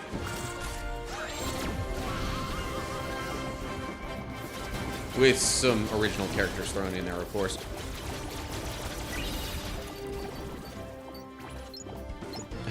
I say thrown in as if they're a side note. No, they're the main characters in the series, but I guess I meant thrown in just as a, like, okay, yeah, it's not only Disney and Final Fantasy. Although, the original characters are very Final Fantasy-esque.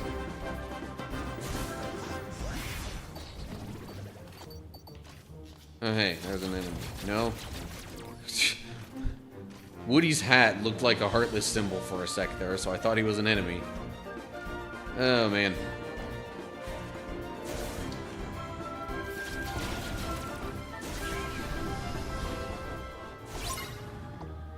Okay.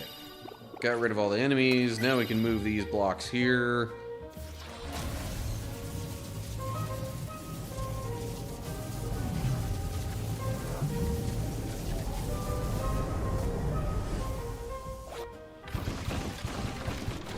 Speaking of Final Fantasy,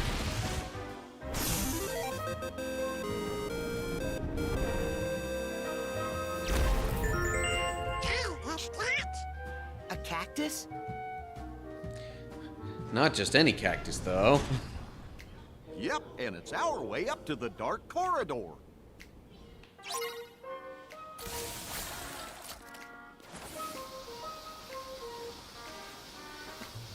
We...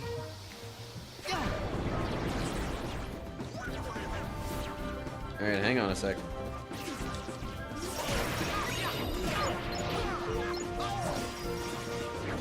Environmental attacks. Always fun. Maybe not always extremely effective, but always fun.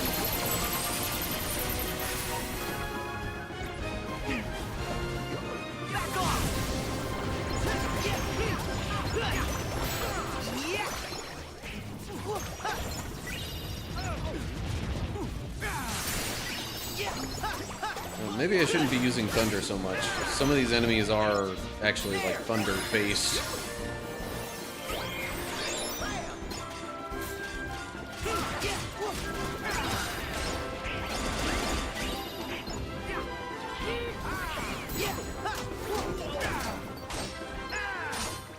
Okay, I guess the enemies have all cleared out. I think that's the only treasure in this little ball pit here.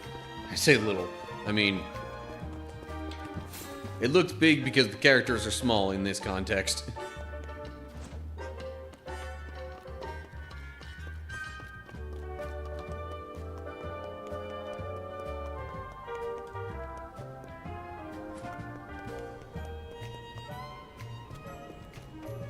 Yeah, no worries, that's all perfectly normal, running up walls. Actually, it is pretty normal for this series.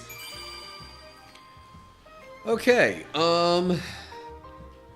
that's quite a bit of progress, actually, and it's been about an hour since I picked this up today. I'm going to, pause the progress for a little bit, and pick it back up after I take a little bit of a break and maybe look at some equipment and other items and stuff like that. BT Dubs live viewers, I am also recording this for later, like, video editing and stuff. But feel free to, you know, continue to chat and do other things like that. But, yeah, just know that I might take a bit to respond if there are any, like, cutscenes going on or other things like that, maybe. You know, he's already got a regular ability ring. Let's give him the plus one. HP Walker, sure, we'll keep that. Thunder Trinket is better than Shield Belt, for sure.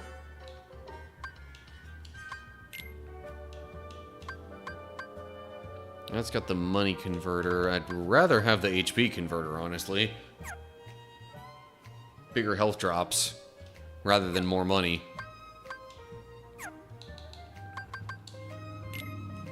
Any other items that are new? Oh yeah, the thing to... The other summon link thing.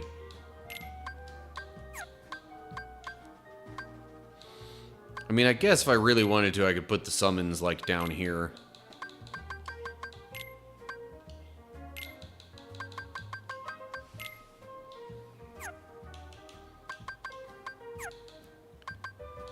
I don't think I really need to look too much at that. Okay. Save it again, just so it keeps all that stuff. Okay, you know what? I'm going to step away for just a brief moment, and I will run some Twitch ads in the meantime. I'll just be, you know, only be away for like a minute or two. So, see y'all in a bit.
Alrighty, I'm back.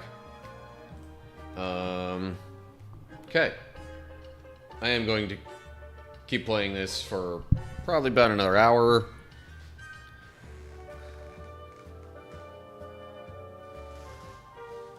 Just depends on where a good stopping point is and when I hit those. But, yeah.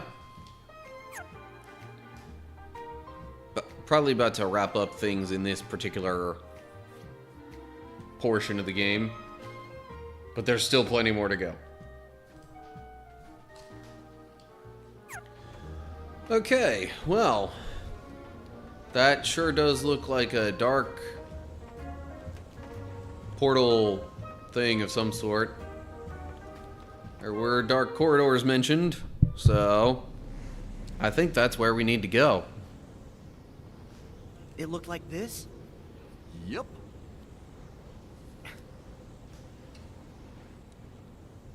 Here goes. For context, anyone who missed it,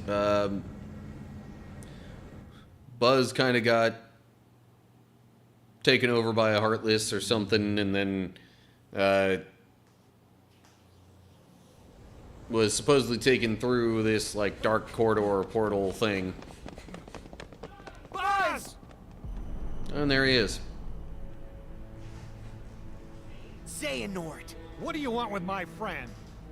Look, such tremendous darkness. All because he was ripped away from the boy who cares about him most. Does that mean we'll all be like Buzz? If we don't find Andy? Wrong! Distance doesn't matter. Andy's part of their hearts, just like my friends are part of mine. You can't rip that apart.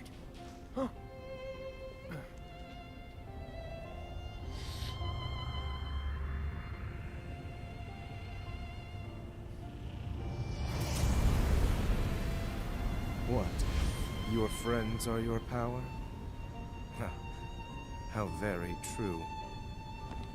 But if the light of friendship is a form of power, the darkness of being alone is a power even greater.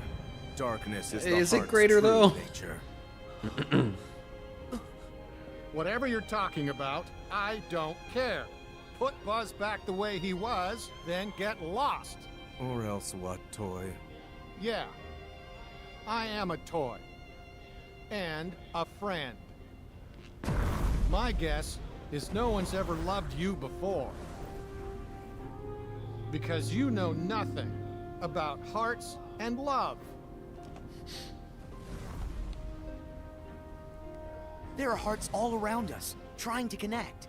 Your loneliness only made Woody and Buzz's connection stronger. Dramatic That's steps. the heart's true nature, to never ever let go. Wherever they are, Andy and the other toys haven't let go either. Yeah, you can't keep us from Andy. We're going home no matter what. And taking Buzz. Xehanort, you're so caught up in finding the shadows, you forgot about the light that cast them.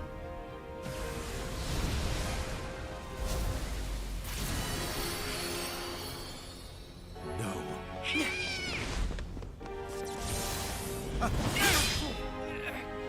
Woody, now! Just random thing that happens to be floating there. Giddy up, partner. We gotta get this wagon train a moving.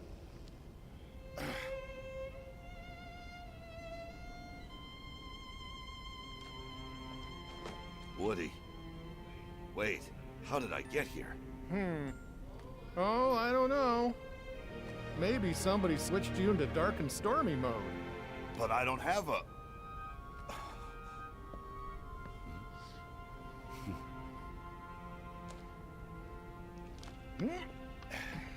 Yeah, not a literal switching into dark and stormy mode there, Buzz. Good to have you back, Buzz. Huh? We can't hold him much longer. Don't give up, guys! So, even empty puppets can be given strong hearts. I am going to have to remember that. Remember this. Our hearts will always be connected to Andy's. No matter what you do. And that's something you'll never understand. Because you're hollower than any toy. But now I know a heart can be placed in the vessel of our choosing. For that, let me give you a parting gift to play with. Wait! Find the heart's joint to yours. Huh? There! Careful! Whoa!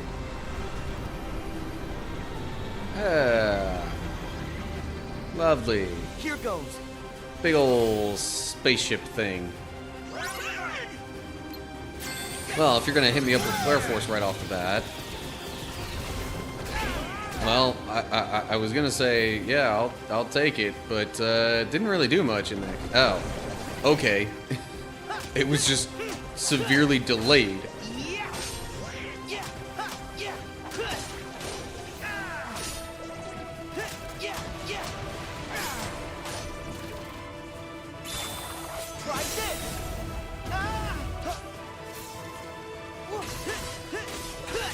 Yep. Okay. Come on. I don't know if this is actually going to damage it, because it's not very... okay. I was like, it's not very close to me.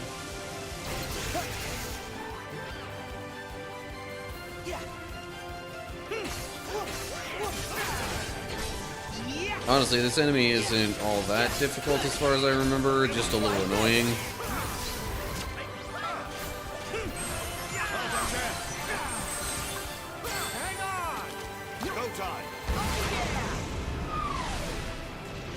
Alright, come on.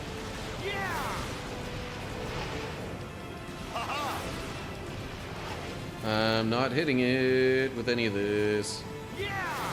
Alright, fine. Well, that hit.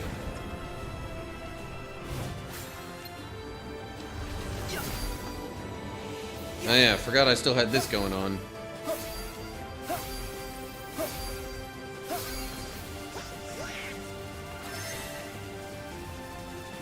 Here we go. I'm supposed to, like, get up higher, though, aren't I? Oh, hello. Nope. I'm trying to... There we go. Yep. Hey, how convenient. Nice little blocks to get us up there. Ow.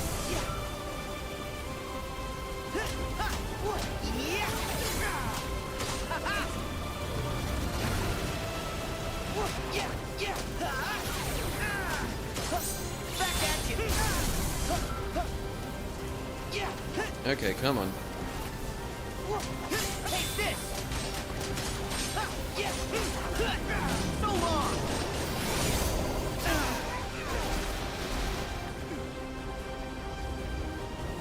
Where to go? Oh, okay.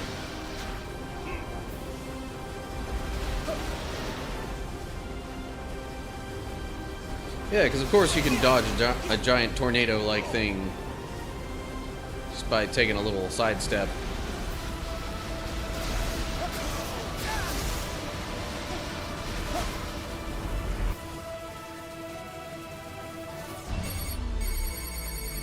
Oh. Okay, not enough focus gauge.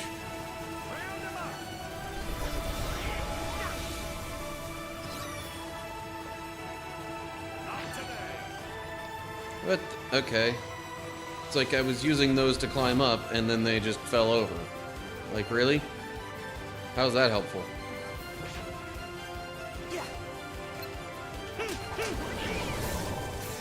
Really?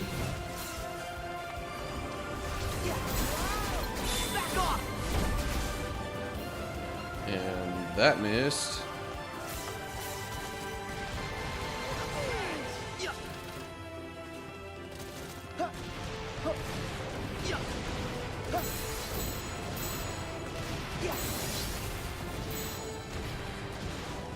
Well, I guess the finisher of this is gonna trigger no matter what I'm doing. And why am I not dealing any damage here? There we go. Took long enough there. I shouldn't have bothered with this, I don't think.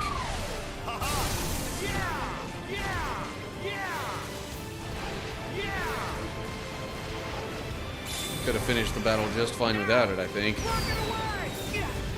Hey, but makes for a slightly more epic finish, I guess.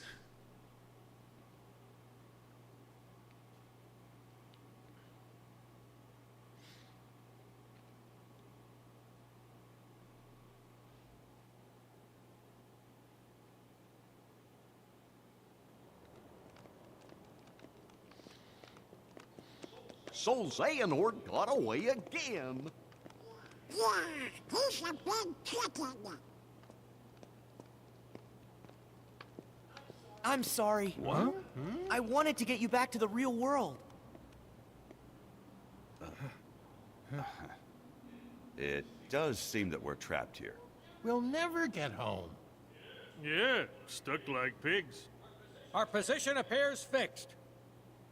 Oh no!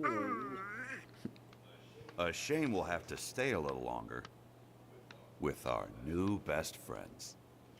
Huh? After all the adventures we've had, we're not quite ready to say so long. Well, even if you were, it's not like you guys.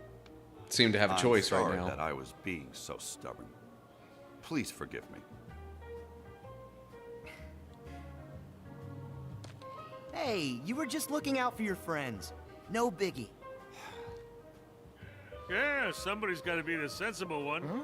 Especially since Woody's always getting in trouble. Gorge, that sounds a little like Sora, don't it? Yeah, and I'm the dependable. Sure you are. Like Buzz. Kinda. Besides, if we do go back to the real world, we'll never see you again, right? Oh. But what about Andy? You care about him so much. Why do I feel like in earlier still games, right Sora here would have with just us. been like, of course we'll still see each other. Our hearts If are we follow connected. Our hearts, we'll find them again. Yeah. So, Sora, are you going after the guy in the black coat? Something tells me we can't join you on that mission. That's okay, because you become part of our hearts.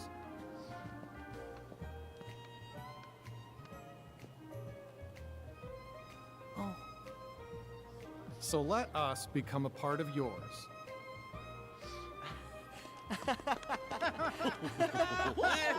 Thank you. Now, off you go. To infinity and beyond! And...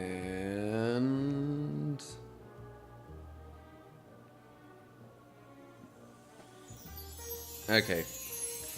Transition to, like, you know, outer space scene before showing that. I thought it was just gonna show the Toy Box logo right up on top of the other stuff. Okay. Keyblade with an emphasis on strength. Form changes Hyper Hammer and Drill Punch.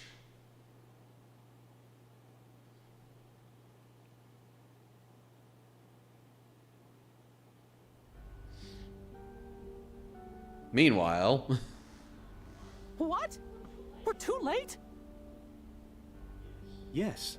Evan would know all about the replicas from his time as Vexen in the organization. He was recompleted like the rest of us, but he didn't regain consciousness. After Lee left, he must have woken and taken his leave. Alias here and Dylan went out and turned the whole town upside down to try and find him. But no Evan. That's not good. What about his research? Unfortunately, his work on the replicas was incomplete. There may still be documents around, but all of them from well before he made any significant progress. Do you have any idea where he might go? There's no place that he could go now that he's human. He has no means of leaving this world. The dark corridors. Are beyond his faculties and mine now.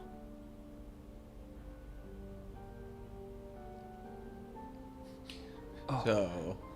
but not everyone's. What if Evan was taken? Of course! The organization could also use the replicas. To fill out their ranks. We better go tell Master Yen and Sid. And Sora. And the others, too.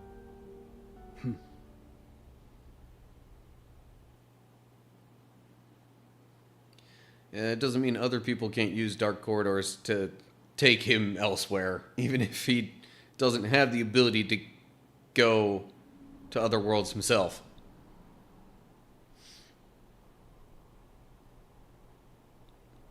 Alright. Humanity is a precious gift. And yet you desire to return to the organization? Oh yes, of course.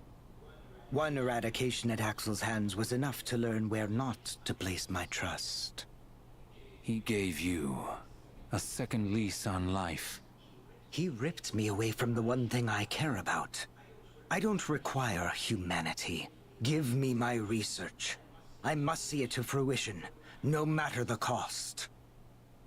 The replicas. Yes. Soon they will replace, not just replicate. Given a heart, they can become just as real as any human. What excellent tidings. I would hate to think we invited you back into our ranks, only for you to fail to deliver our final vessel, Vexen. As if that was some big reveal right there, and you couldn't already tell by the voice and what was visible of his face.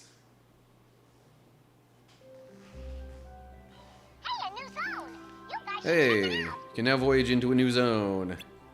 Use the left or right trigger to switch between zones. On your first visit, you will start your voyage at one of the zone's waypoints. You've reached Gummy level 12. You can take a teeny ship along on voyages. Select embark and then teeny ship. Yeah. Okay.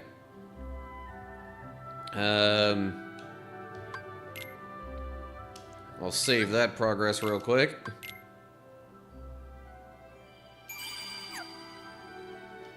Okay. Embark. Oh, yeah, it's a totally, like, different section here, too. So that's battle level 24. That's 26. Alright.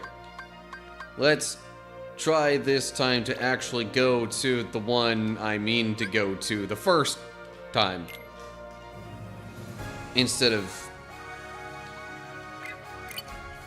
you know, unintentionally following a different waypoint and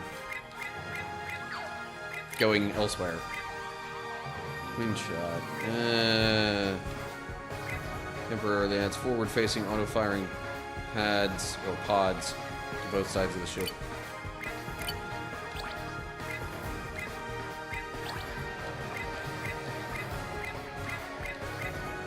Well, if I'm going with Falcon stuff, I might as well keep the Falcon theme going. Begin.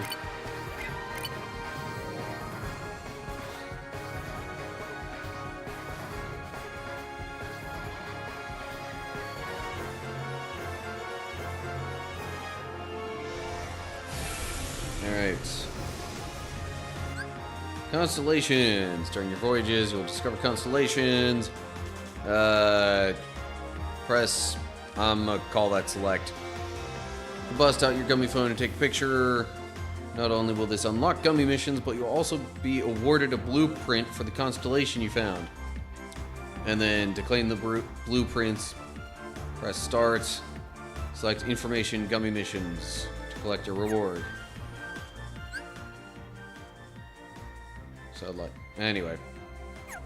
Alright, so I want to head that direction.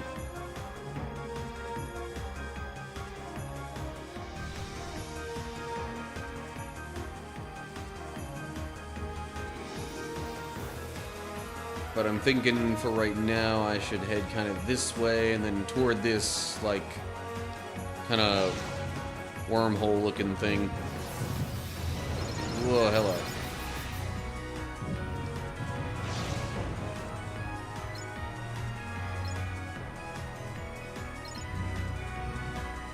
Okay.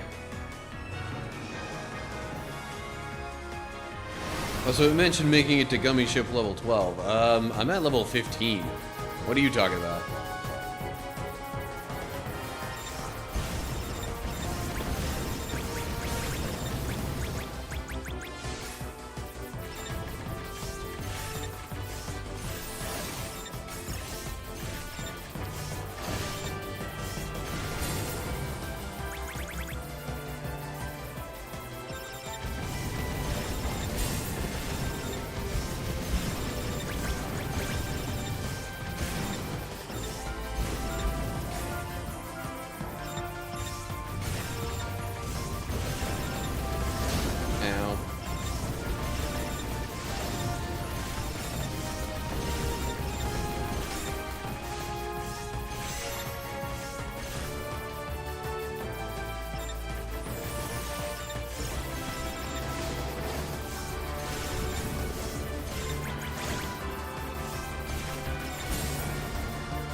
I only got a B rank on that, but eh. Oh well.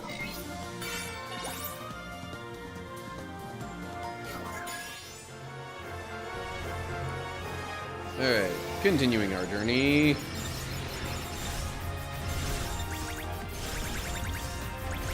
Heading toward Monstropolis. And yes, it said that as I was choosing the worlds. So it's not like me saying it is spoiling anything. Now warp to a new location. Hooray. World home!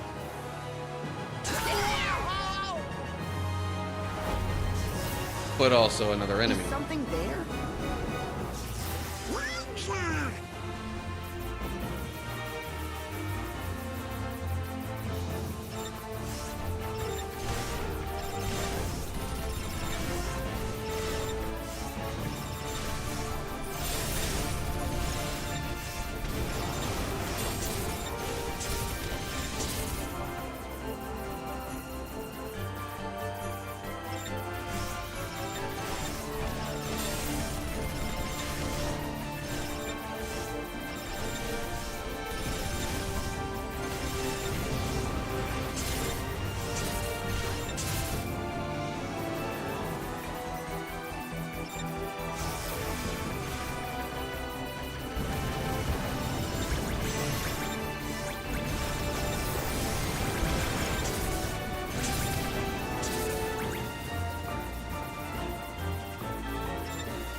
Alright.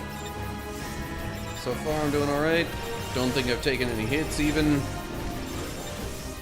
Just watch, now that I've said that, something's randomly gonna hit me.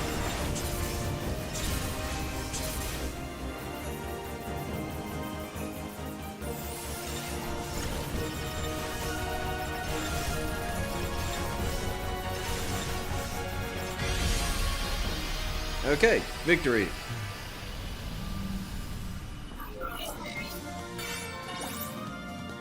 Got a repair kit.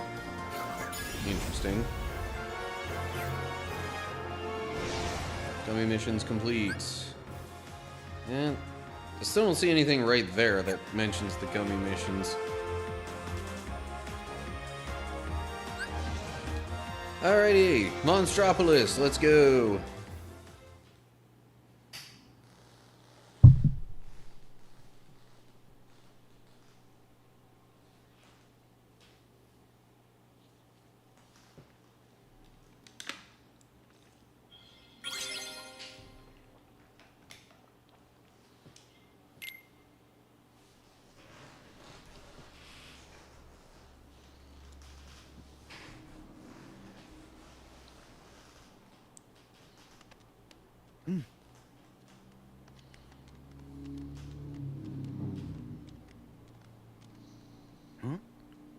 Oh! Whoa! What? Donald! Goofy! Why do you guys look like monsters? You do too! Well, you both scared me. Whoa! Seriously? Is this how we blend in here? Yes. It's about time you got on. Could you guys take a few steps back? You're giving me the heebie-jeebies. You take a step back. Yeah, come on. I think our new look could turn out to be lots of fun. Sure. Wonder what kind of weirdos live here.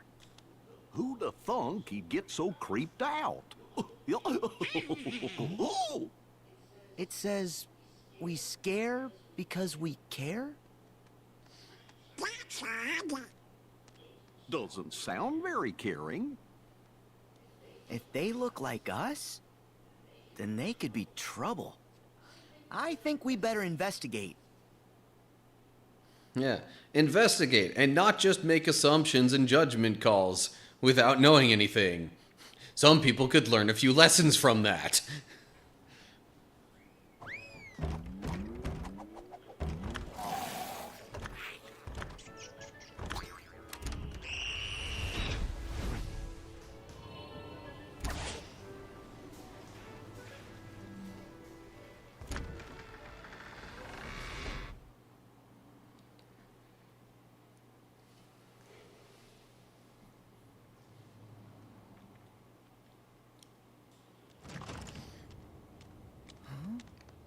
Oh! But also, what kind of place has the front doors open this late? I mean, it looks like evening. I wonder who those guys are. What? Careful, Sully. If they see the KID... It's fine. We got nothing to hide. But you're the CEO! You set the example! Guys, it's not what it looks like. Okay, listen. That kid over there just popped out of nowhere. We gotta call the CDA. It's, oh yeah, a code 835. Are you trying to scare that little girl? Yes! I mean, no. We're done with scare power. Nobody's getting scared. Mike, take it easy. You should too, Sora. You see? She's happy. Oh.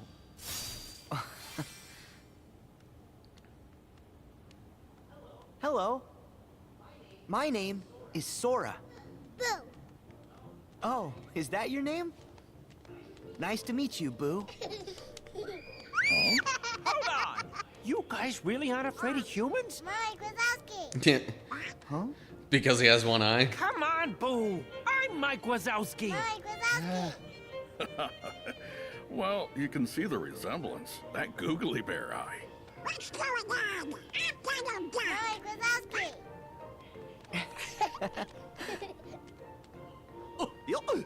I'm Goofy. Well, my name's Sully, and this is... Oh, we know.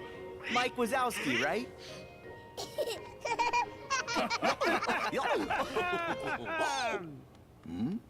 What's the matter, Boo?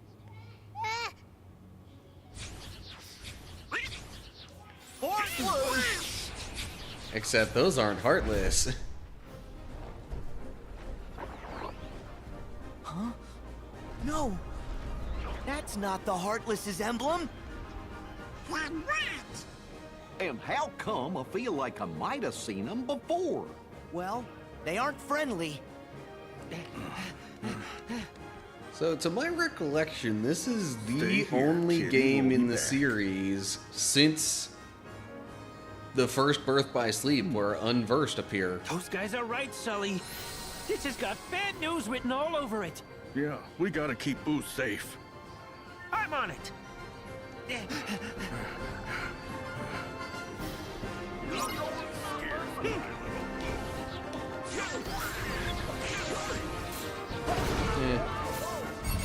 Oh, jeez. Not a big fan of that attack. Or really this enemy in particular. See ya!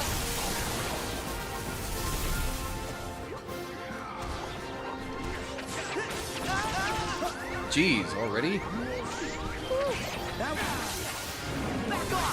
Alright, thanks for the health, whoever that was.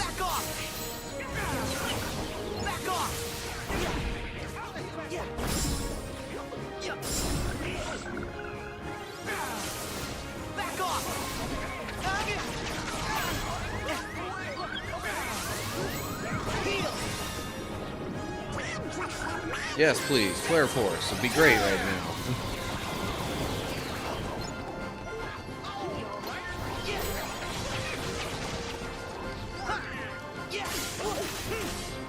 Ooh, Thundara. Yes, please. Take this! There! Back off! Haha, counterattack.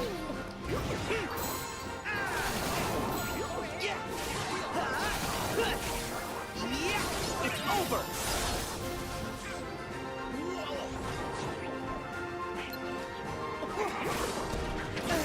Doggone it. I knew it was gonna do that, I just wasn't quite sure when.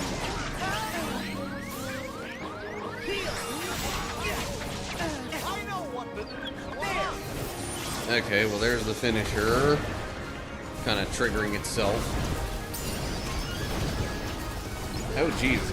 I'm only level 19 and I think it said this is battle level 24. So what did it expect me to do in between? Goofy Bombardier. Hiya. That's not what I was hoping to lock onto there.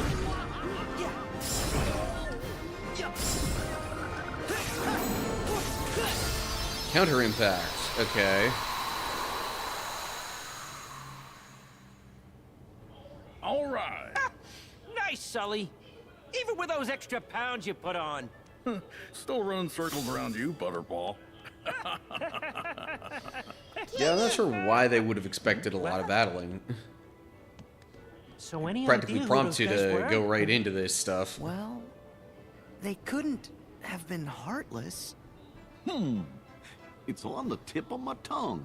I remember the king told us something about negative emotions.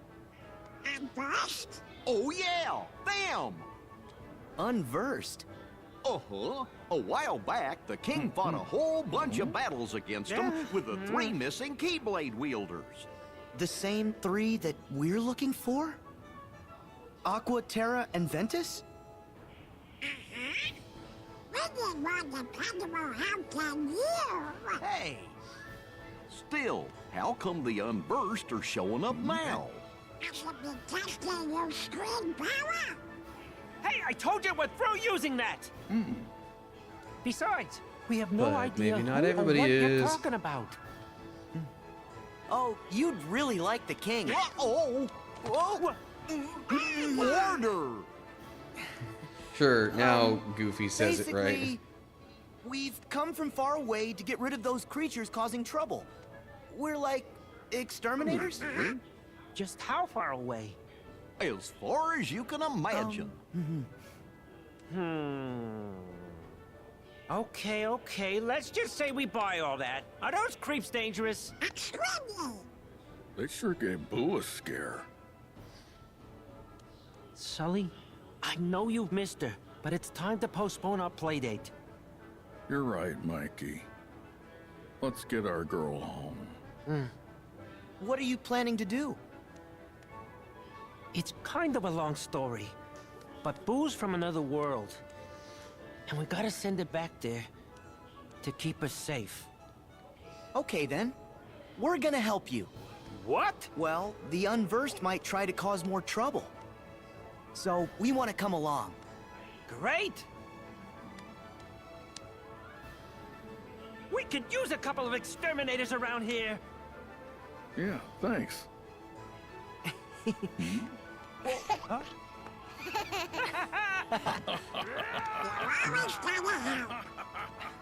Hey, they need us. Besides, we need to figure out how all those Unversed got here.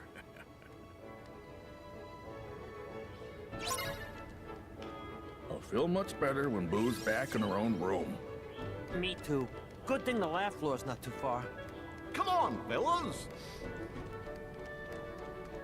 Notice he called it the laugh floor, not the scare floor. So, clearly this all takes place after the, you know, original Monsters, Inc. movie. Alright, I'm gonna save. And I keep going a bit longer.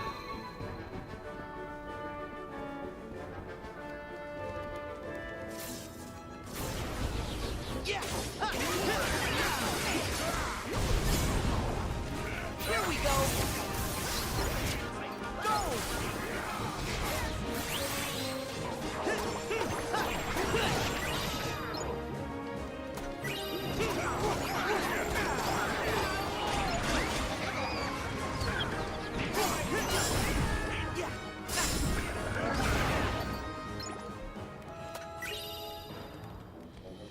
Okay.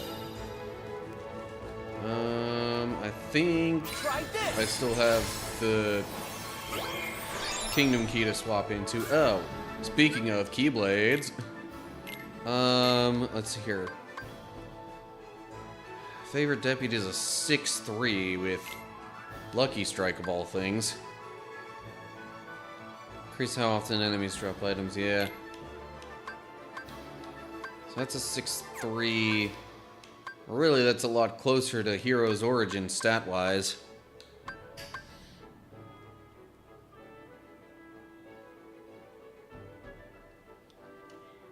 Yeah, you know what? Let's swap those two out. Hello. Falling slash while airborne slash downward to attack targets on the ground. Counter impact. Press A after a successful block to send surrounding foes flying. Can only install one reprisal ability. So that would be instead of the slash. You know, let's go with counter impact. Also added falling slash. Works for me. Okay. Think I'm good on all that.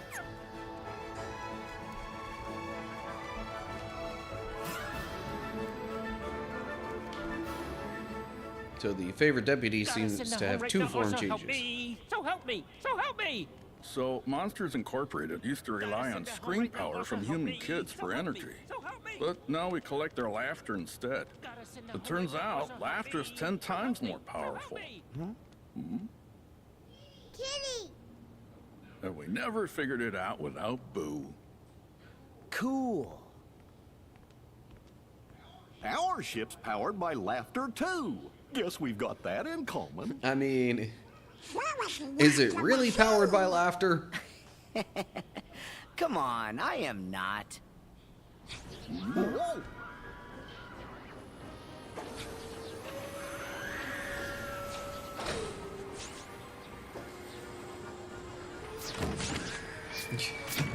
The unversed are going through the doors and scaring people? Unversed are back!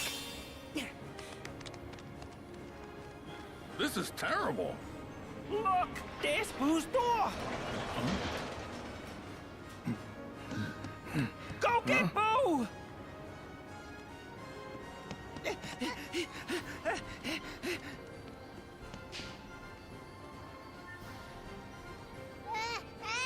We'll have to play another time, Boo. You stay here. Because I'm sure she's totally safe there. Ready to clean house? Oh, you know what? Might want to start it off with a shot lock from this keyboard. So that's new.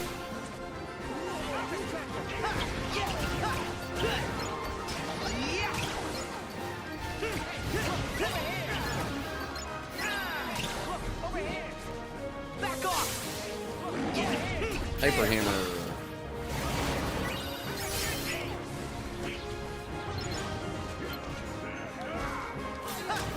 I think I'm gonna wait until I know there are a bunch of enemies nearby before I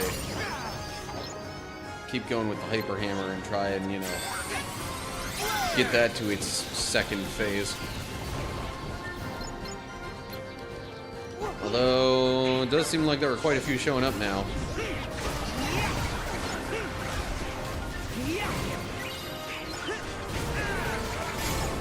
Drill punch. Yeah.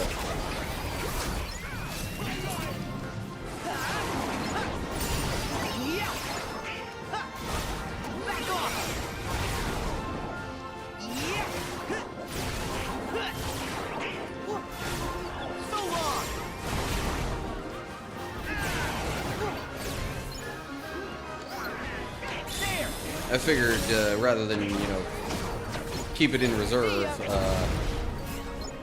might be nice to show what the drill punch can do. And there we go. Ooh. Goofy now has a share prizes ability. Although I still need to equip it, probably. Huh?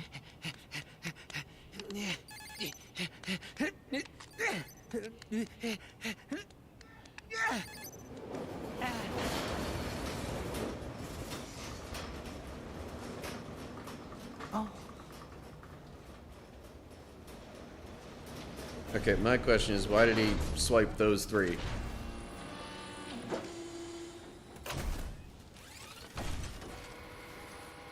Because none of those are Boo's door. Right here. Nice. Oh, right. They're gonna Grab onto the door when you're ready. Got it. They're gonna just hang on the doors. I wonder where Boo's door flew off to. Thanks, pal. Treasure. A refocuser.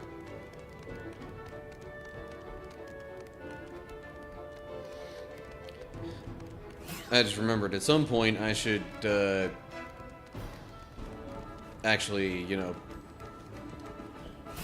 talk to a Moogle and, like, Just imagine the yummy stuff little chef will whip up with this. you know, look at some Keyblade upgrades and stuff.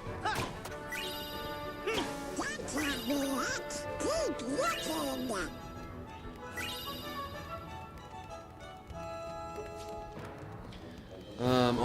Also a technician's ring.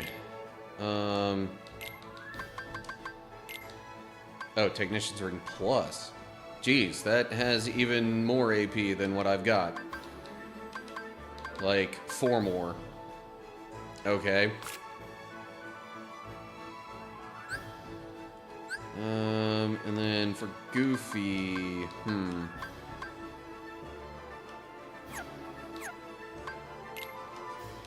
gonna need to do something with him to get him more AP, probably. Nope, never mind, he's got enough. Pass on prizes you cannot benefit from to friends. Cool. Sounds helpful. Alright, and then one of these spots around here has a lucky emblem, I think. I bet you there's a lucky emblem here. Yeah, there we go. Let's zoom in on that a little bit.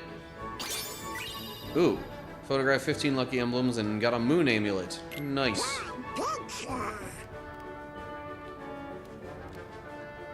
Hang on. What's the moon amulet do? Moon amulet. Okay. 2 strength, 2 magic, 8 AP, damage siphon. Recover MP each time you take damage. Interesting.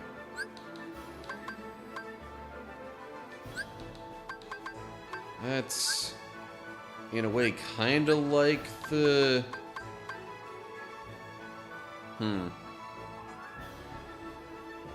You know, I don't do that much with all the cooking and stuff, so maybe I'll just give Sora a moon amulet there, too. Are there other abilities? Yeah, apparently. But what's new? Maybe it's just, yeah, it's just Mike and Sully's abilities. Okay. Okay, I think that is all I could find in this room.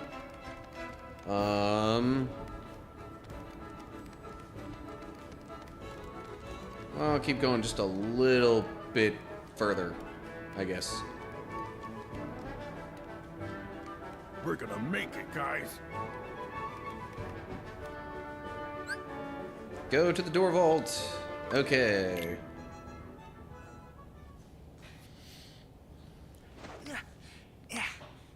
Ready. Whoa. Whoa. Whoa.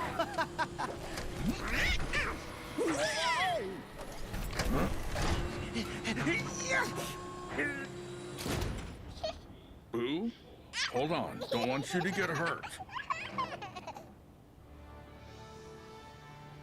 Randall.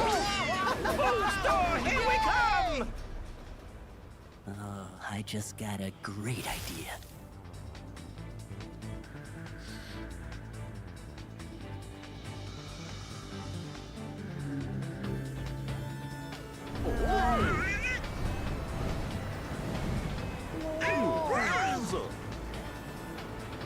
That's a lot of doors. Heartless! Not here too! Keep Boo out of harm's way. We'll handle the bad guys.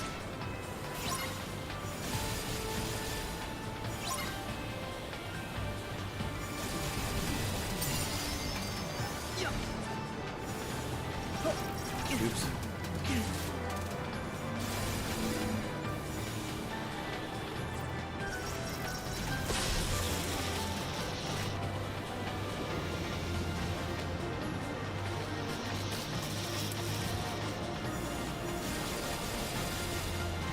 What the? How'd I get hit? It looked like I hit everything. Oh well.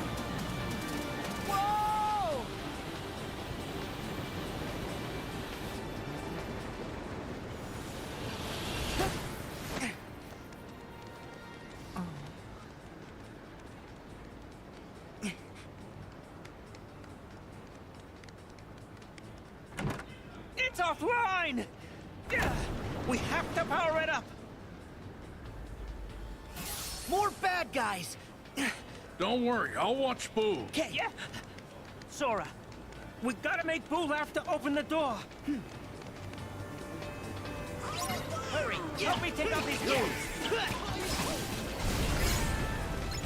Jeez. Try this. That didn't take long to get to the hyper hammer.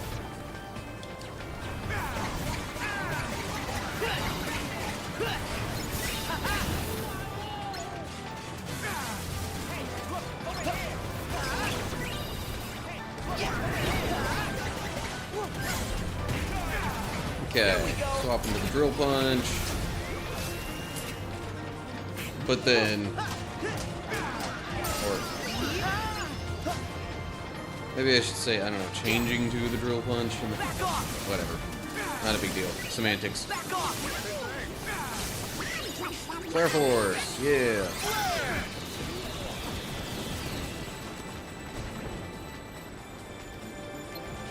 Back off! Thunder! There!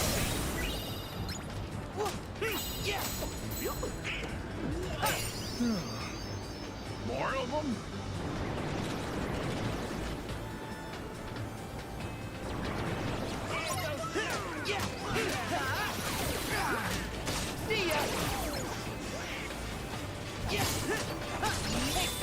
Whoops. I don't know why I thought something else was showing up right then. Back off!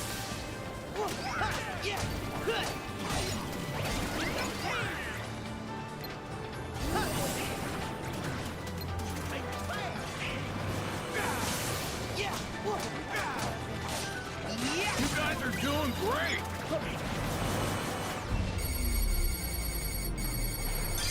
Shot lock.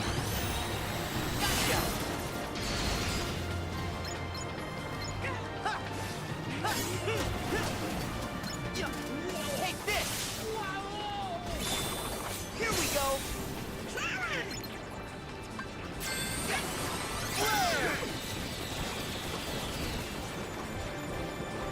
Okay. Oh, geez, another wave of enemies.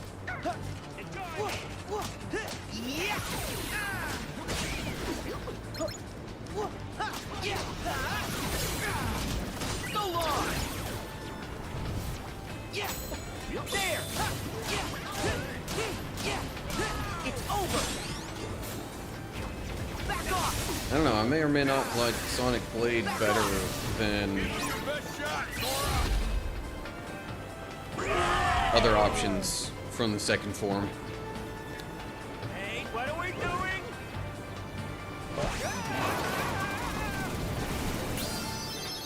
Hey, fire has been upgraded.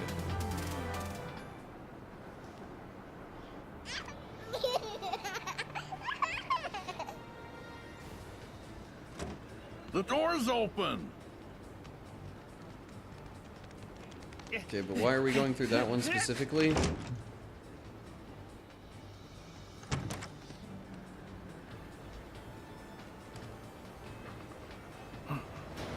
Whose door? Ready? It's time to hitch another ride. Cool. Or I guess maybe they had those doors set up specifically to be able to go from the one side to the other like that. I don't know. You would think by now they know where Boo's door is stored. So, yeah, maybe it's just because of all that kind of stuff.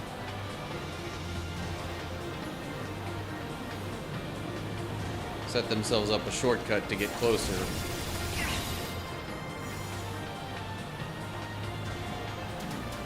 Take cover.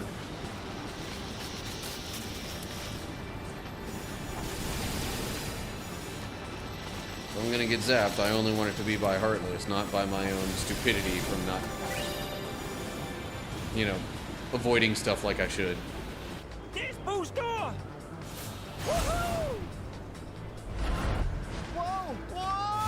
Of course, if they're trying to get Boo's door as it's still, like, in transit, then I guess that maybe kind of disproves my theory on the other doors there.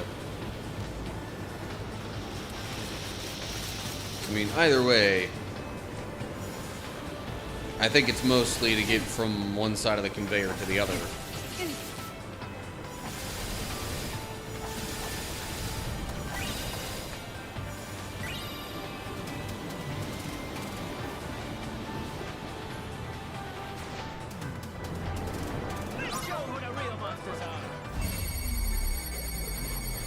Also, did you really just try and make a pun with spelling corridor that way?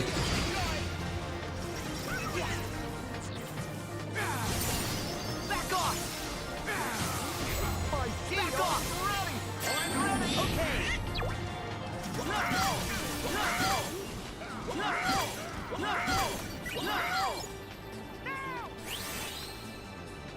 I am not going much of anywhere like this. Okay.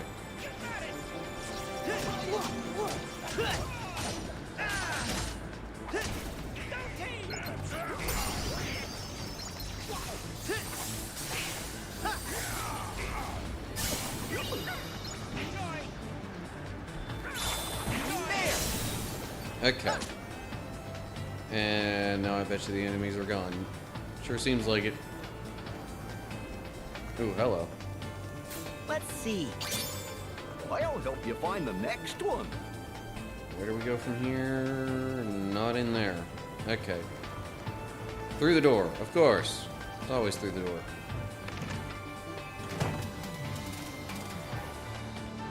Boo's door should be right around here somewhere.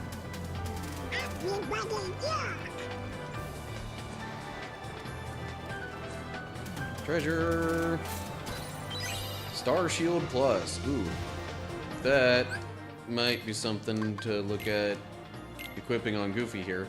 So that's a 6-0 with Thunder Siphon instead of...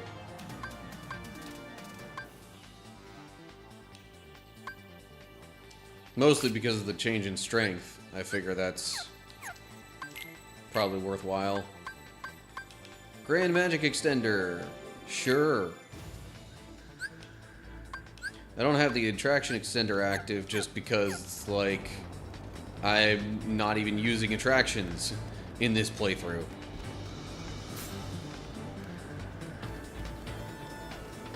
Like, literally, I turned them off. Hope we find some ingredients around here. Well, I'm starting to get hungry.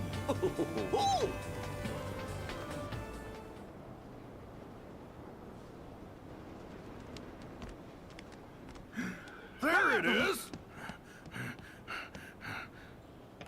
But why is it there instead of along the conveyor?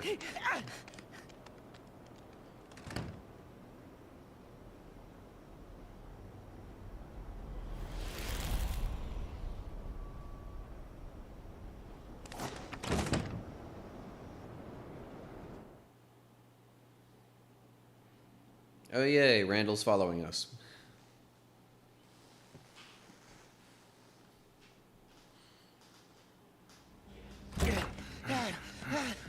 Wait! How'd we take a wrong turn?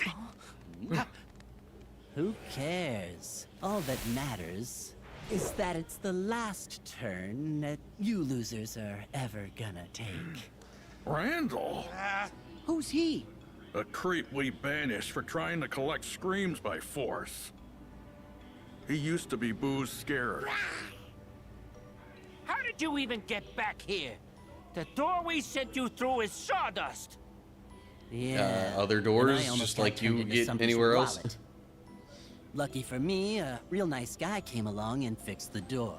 So here I am. And starting today, I'm numero uno, top of the leaderboard, baby.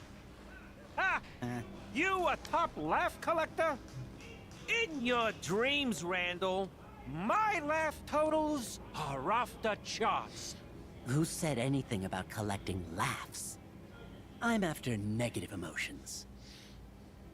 And my new friends have kindly invaded the factory to get them for me.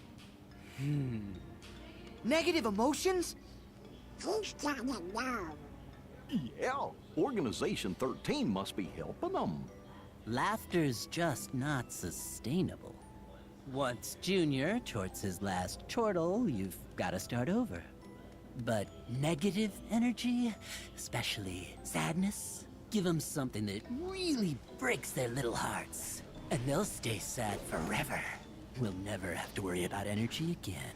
We're not gonna let you hurt anyone like that. Huh? Not you or your little unversed helpers. Just try and stop me. You'll see soon enough. I am gonna be a legend around this place.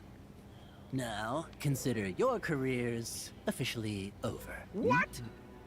And that goes for the rest of you, too. Yeah, and how exactly are you going to make all that happen? Where'd he go? We're in control of this factory now, and I suggested a few improvements. Some real doozies I just know you're gonna love. In fact, you're not getting out of here alive. That weasel means business. He'll never quit. We have got to get Boo to safety first. Then we can take care of Randall.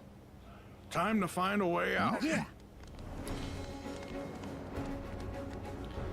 Yeah, I suppose it is quite possible the door is just a trap. Especially because that's just a plain white door. That doesn't look like Boo's door. Randall sure does have us trapped.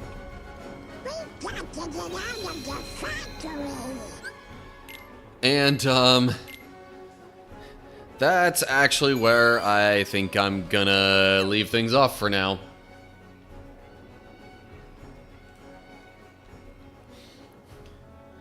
Because I was like another hour in. Before I completely leave the game for the stream, though... Yeah, okay, so I have fire... If fire exists, why would I want just regular fire?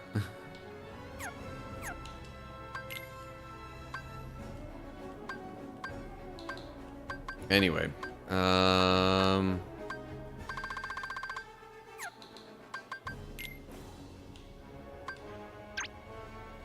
I've got everything for Olympus, I guess. But yeah, definitely still missing a bunch of lucky emblems elsewhere. The main things I was going to do before ending the stream would be any of these, which... Oh, there's just one. And then maybe any cooking that might be available. You can move a single square at a time, but cannot pass through rocks, animals, or squares where the grass has already been cut. In later stages, you'll need to pass through the same square twice to completely mow it. Okay.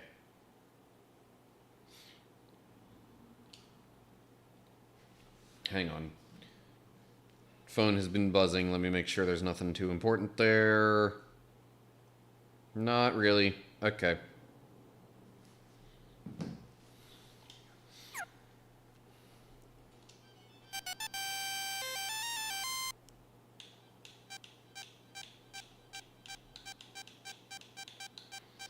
So it's this kind of puzzle thing where it's like you gotta go through each space only once.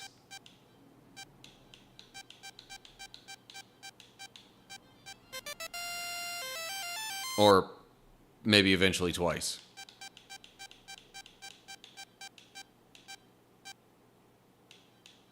Oh, shoot. Go back one. But sometimes the cat can come along and cause some problems.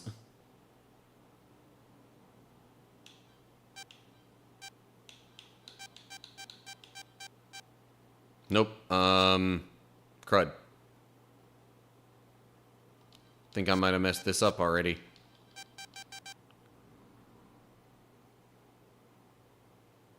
So I think I gotta go there first.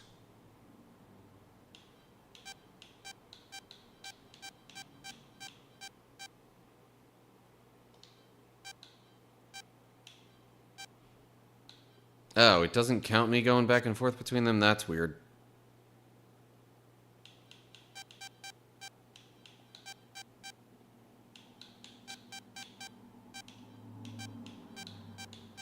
Okay, that works.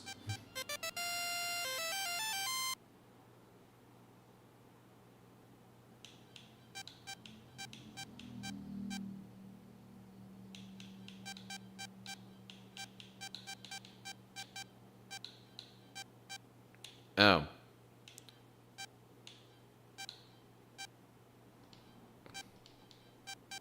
Darn it, Pluto. Why'd you have to get in the way there? Okay, whatever. Works for me.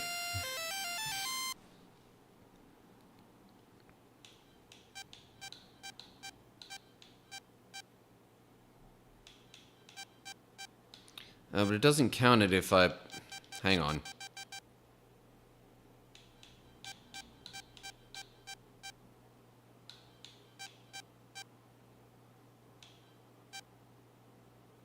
Nope, that's not gonna work. Maybe like this? No, because it... I don't like that it doesn't count you going to one space and then immediately back.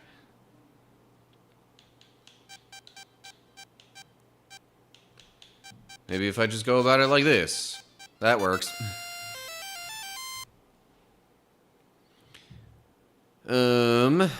Okay. Well, this is a lot.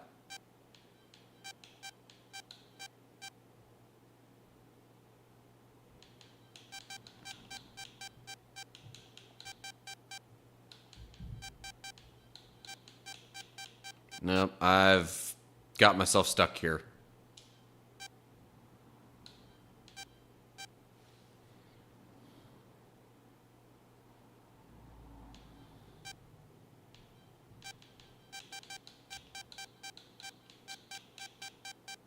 I'm like, let me maybe take care of like the edges and stuff first or something like that.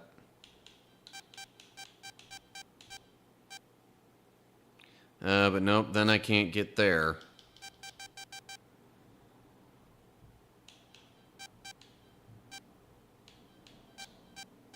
But then I won't be able to get back to those.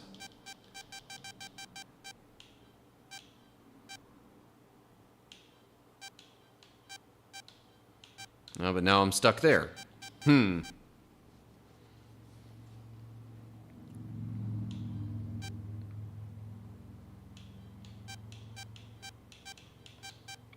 Nope, now those two are isolated.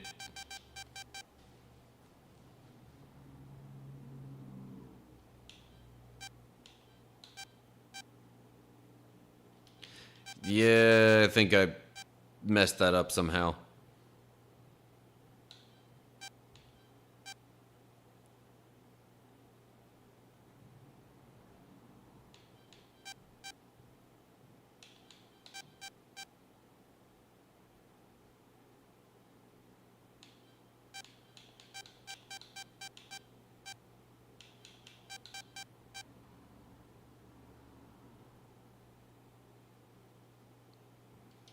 No, I don't think that's gonna work either.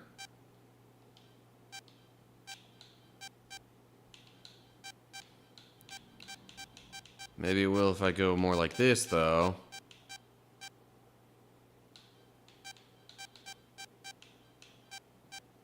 No, because then these two are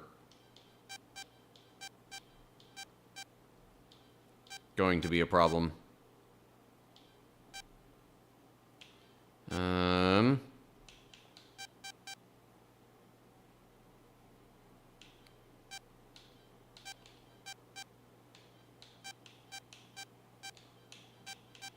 Okay. But I think I'm still stuck here, because then, yeah. Well, phooey. And I'm running out of time to figure it out, I just realized.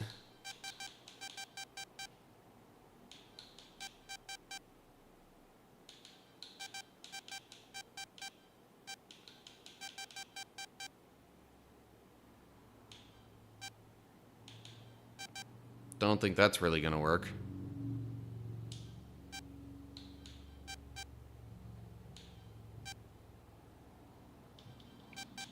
Like, I guess whichever one of those I do, I have to come back to. I don't know. Anyway, okay, well, that's enough of that, I think.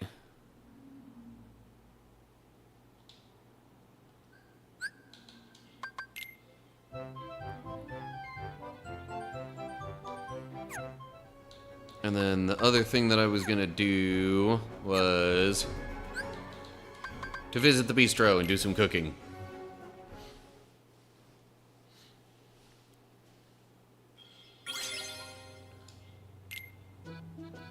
Any new recipes here? Looks like there's this one.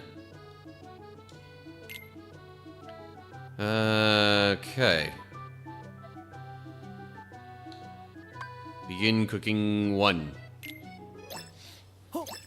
Oh, is this the one I kept messing up last time?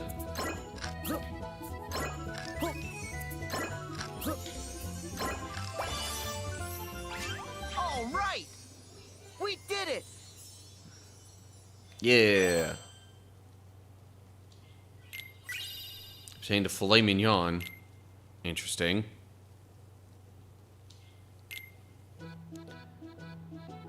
Anything on the special menu? Yes. Oh, yeah, another salt shaker kind of thing.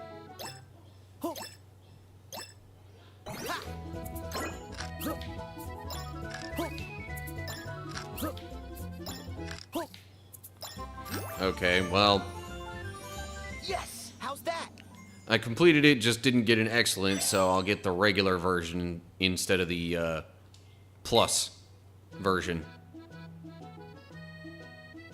Okay. And I guess that's all that's new that I can do.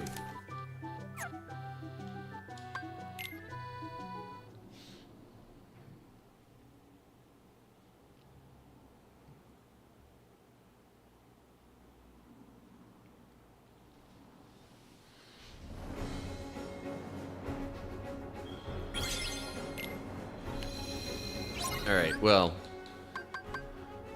While the upcoming ads roll on Twitch, I'll just go ahead and browse through some of my other stuff here. Kind of clear off a bunch of these, like, hey, this is new kind of stuff.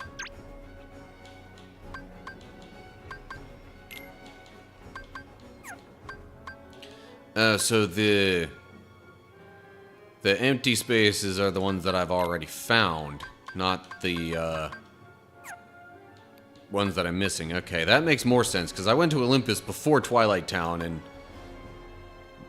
that would leave me with not having any at Olympus. Okay.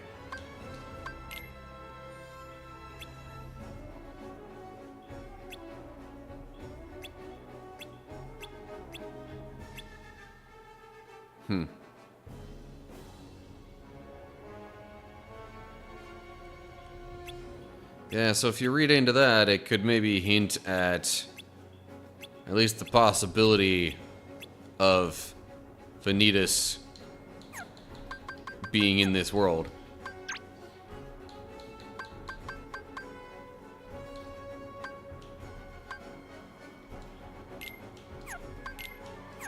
Actually, do I need to open all these up and read entirely through them for it to count?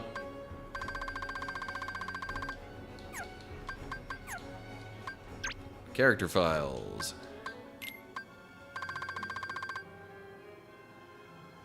The boy in black? Oh. You mean, even younger young Xehanort?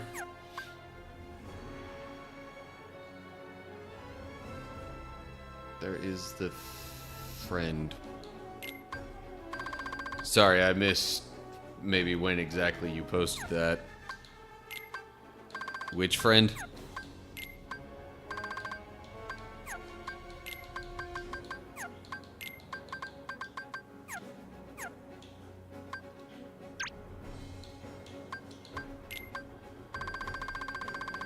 Or does it need me to actually look at each one of those? No?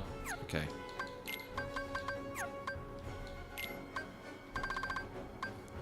So wait, those are actually all the enemies in the game that don't count as unversed, heartless, or nobodies? Yeah. I mean, those being toys mostly. I suppose that makes sense. Hey.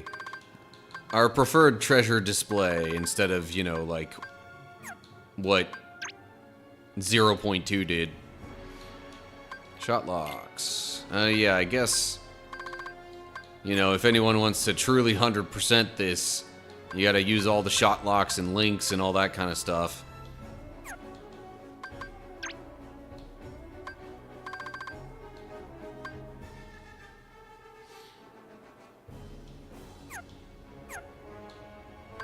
Game help. I don't really need to look at any of this. I just want to clear it from the, like, having the, hey, this is new marker. So yeah, one of the pro codes is what I have on that makes it so there aren't any attractions. This game, treasures are not a necessity because you already beat the game once. Yeah. And not only did I beat the game, I went completionist on it.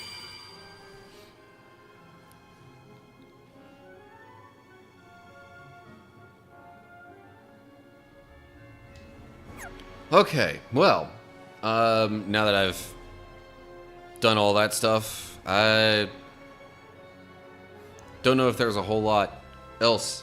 I guess, you know, so, like, if I decide to change the stream material a little bit and, like, pop the Bible studies over to Thursdays, so that's a, like, hey, let's Bible study and then have some time to hang out and maybe talk about that. I guess then when I do these ones, I'll, you know, be playing... Well, I'll either do more side questing stuff after the couple of hours of, you know, gameplay progress. Or, you know, I could just, like, in this game, go back, do some side questing stuff here and level up. I guess it's still side questing either way. What we have going is not that bad. Yeah, I don't know. I've gone back and forth kind of reconsidering that stuff just because, like,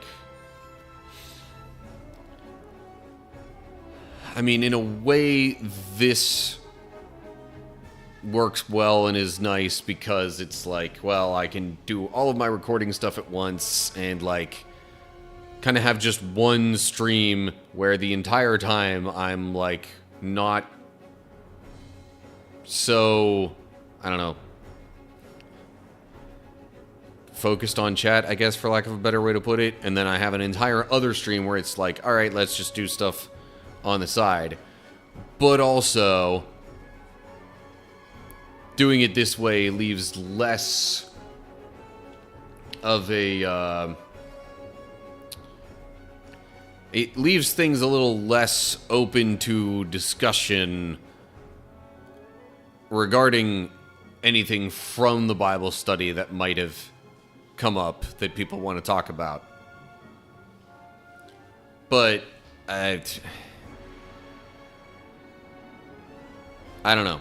It's worth considering, or maybe reconsidering. But anywho, that's for me to ponder and nobody else to really worry about too much. Although, who knows, I might put it out there as like a poll to see what people want to do. Anyway, as far as today's stream is concerned, I think that will do it.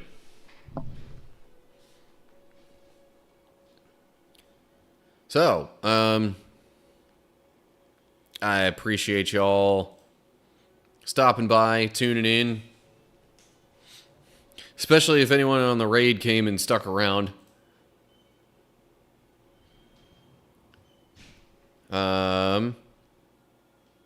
But yeah, I'm still going to be streaming same time next week.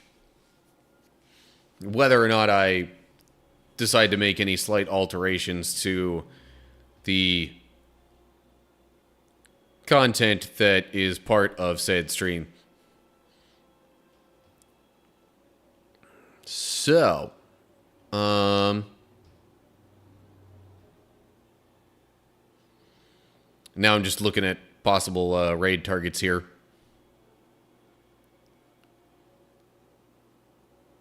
So, yeah, see Thursday.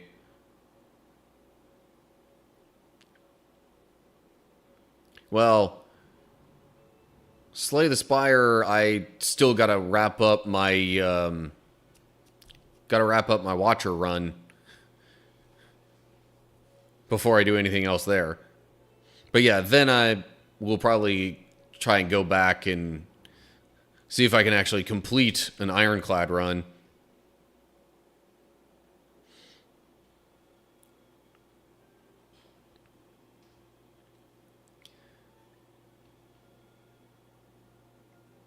So,